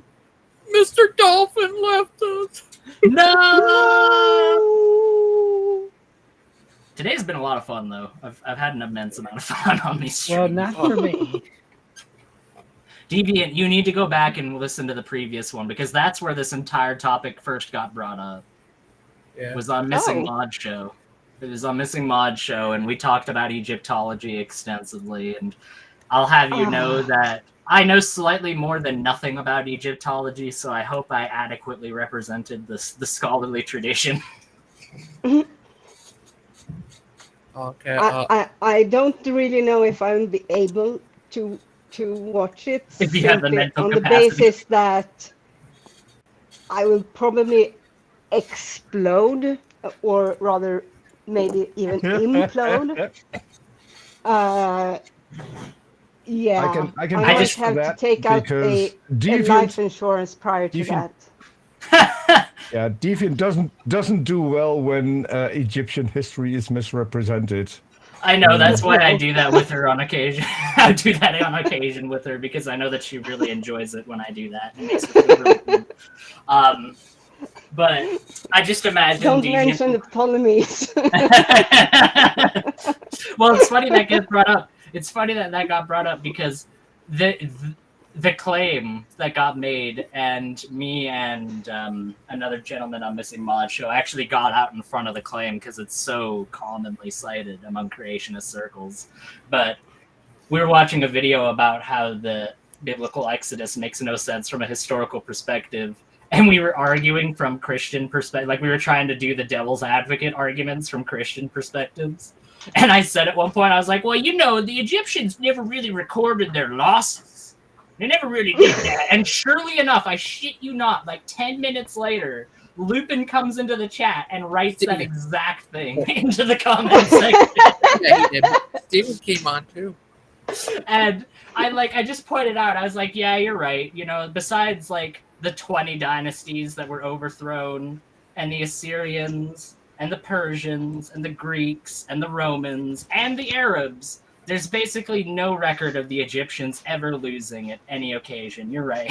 You guys are right. Did you hear that? I gotta write that down. Ada, can I ask you something? Soon the Proverb guy's having a show about them taking on evolution. Would you like? I'm all done. I'm all done. My proverbial MG42 has been clicking out of ammo for like 10 minutes now. Yeah. Yeah, the barrel of it is actually hot enough to make a grilled chicken on it at this point. Like, I'm done for the day. Peter could take them all on. Peter is like 3 times my age, and yet he has the stamina of somebody half my age. It's actually phenomenal. But you're only 17. I know. That's what makes it so phenomenal. I'm probably 2 or 3 times your age. Do you realize that? Like, watching Lion try to out-gish gallop Peter was a treat to see, because nobody can out-bullshit and out-gish gallop Peter. It's just not even I bow to that at a certain point. Now, I didn't say that, and you have in no all record of fairness, me saying you do a pretty good job. You got to catch the gish gallop before it's I have to say that. I'm 23. I'm in training, Peter. I'm working my best, all right? I'm trying my best. Well, if you're this good at 23, you're going to beat me in my own game when the time comes. We've been on long enough. It's time to end the It's time show. to shut it Sorry. down. Yeah, sorry everybody. No, that's all good. No. Gangster Ghost, thank you for doing this show. You're welcome. Logan, there's one more comment. There's one more I comment. think Peter, and along with other atheists of his ilk, are disgusting individuals. I just wanted to... Was that the guy that I was talking with on Mod Show that said that? No, that's Darth Dawkins. No, that's Darth Dawkins. No, that's Darth Dawkins. Oh, okay. I don't remember everybody else. Peter is not a stupid person. Is he still on Discord? Because I've been banned from all Discords. I've had a conversation with him, I think, 2 or 3 months ago. On the last time. Is it like on Discord or on YouTube? Oh, okay. Every once in a while, I just feel lucky, and then I just sit there, and he will notice me, and then he wants to talk to me. He can't ignore me. And then when he's talking to me, he needs to kick me. But he kicks everybody. I love Gangster Ghost community Yeah. because Glories it feels like of the like the genius island of and misfit toys. eruditeness of Peter Drucker Yes. right now. I mean, I'm hanging on every word of his brilliance. Like bubblegum is like the train with like the squeaky wheel, and I'm like the rocking horse who can't quite rock all the way.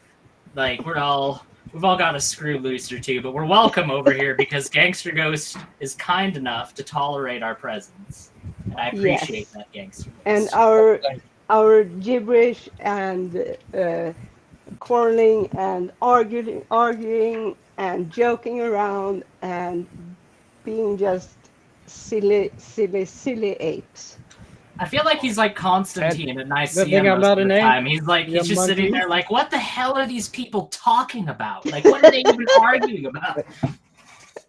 One thing, Logan, I do want to apologize for what I said at the start of the show. So my sincere apologies to you, not to Achilles. the guy Oh, I he made had the a comment temper to, tantrum but over that. He had a little temper tantrum over that. Yeah. What a sick puppy she is. I mean, don't get me wrong. Yes. I did say something because it is not good to curse on Gangster Ghost Show. We are trying our best to limit no, that on this I should not have done that. So that's why I want to apologize for that. Thank you, Peter. Oh, that's okay. As Sutkettle says in the live chat, you're the man, GG, and you are. Oh, Yeah, thank I think at the end of this we should all come together. Kumbaya, my lord. Kumbaya. Kumbaya, my lord. No, Kumbaya. That is too much of a reference to Swedish politics in the 80s. And Oh, is that from those Scandinavian rocks that Lion cited earlier? Was that where those came from? I love that. Like he said, there's so many examples, and literally cited that one example over and over and over again. Yeah, and I couldn't really get it. Like, what does it mean? We have more than one rock here. It's like a whole subcontinent. Like you're not even talking about a country at that point. No. You know, It's do you know a what giant broke my peninsula. brain? When that? Achilles said, "When I go up a mountain, I find two kinds of rocks: round rocks and broken round rocks." Yeah. I was like, what the heck was he going with that? It's like, I have no clue what that even meant, but I'm pretty sure I can find a lot more than those two. What I just have one thing to say, and then rocks. We'll let Gangster Ghost rest very soon. But I just have one thing to say, and that is that I'm genuinely baffled that Achilles thought he could go into a conversation with an actual geologist who's like spent their life looking into this profession and building up a specialization on it, and basically just come with no data, no hardline actual evidence, just, well, you know, this picture that I just pulled up on Google, it looks to me like that is a flooding event. It's not from the whatever you say. Like, how did he expect Big Bad Mama to just go, oh, yeah, you're right. You're right. Sorry about that. My entire profession is just a lie. The thing, even Big Bad Mama gave him the data. He couldn't analyze the data. He's just so dumb. Like, Big Bad Mama handed you the debate on a platter, but your stupid dumbass couldn't analyze that data to make the victory. Hey, come on, Gangster Ghost Show. Let's not curse. Oh, my Let's bad. not curse. All right, but Achilles is Gangster dumb. Ghost, you deserve a rest. Thank you for today. Yes. Yes. You're thank you, guys. awesome, Gangster Ghost. As Thank always. you for putting And we up love with all you of us very much. again. I'll be in the meat room for a minute if anyone wants to join. Yay. Thank All you, right. everybody. Goodbye, everyone. Thank you. Bye. Ciao.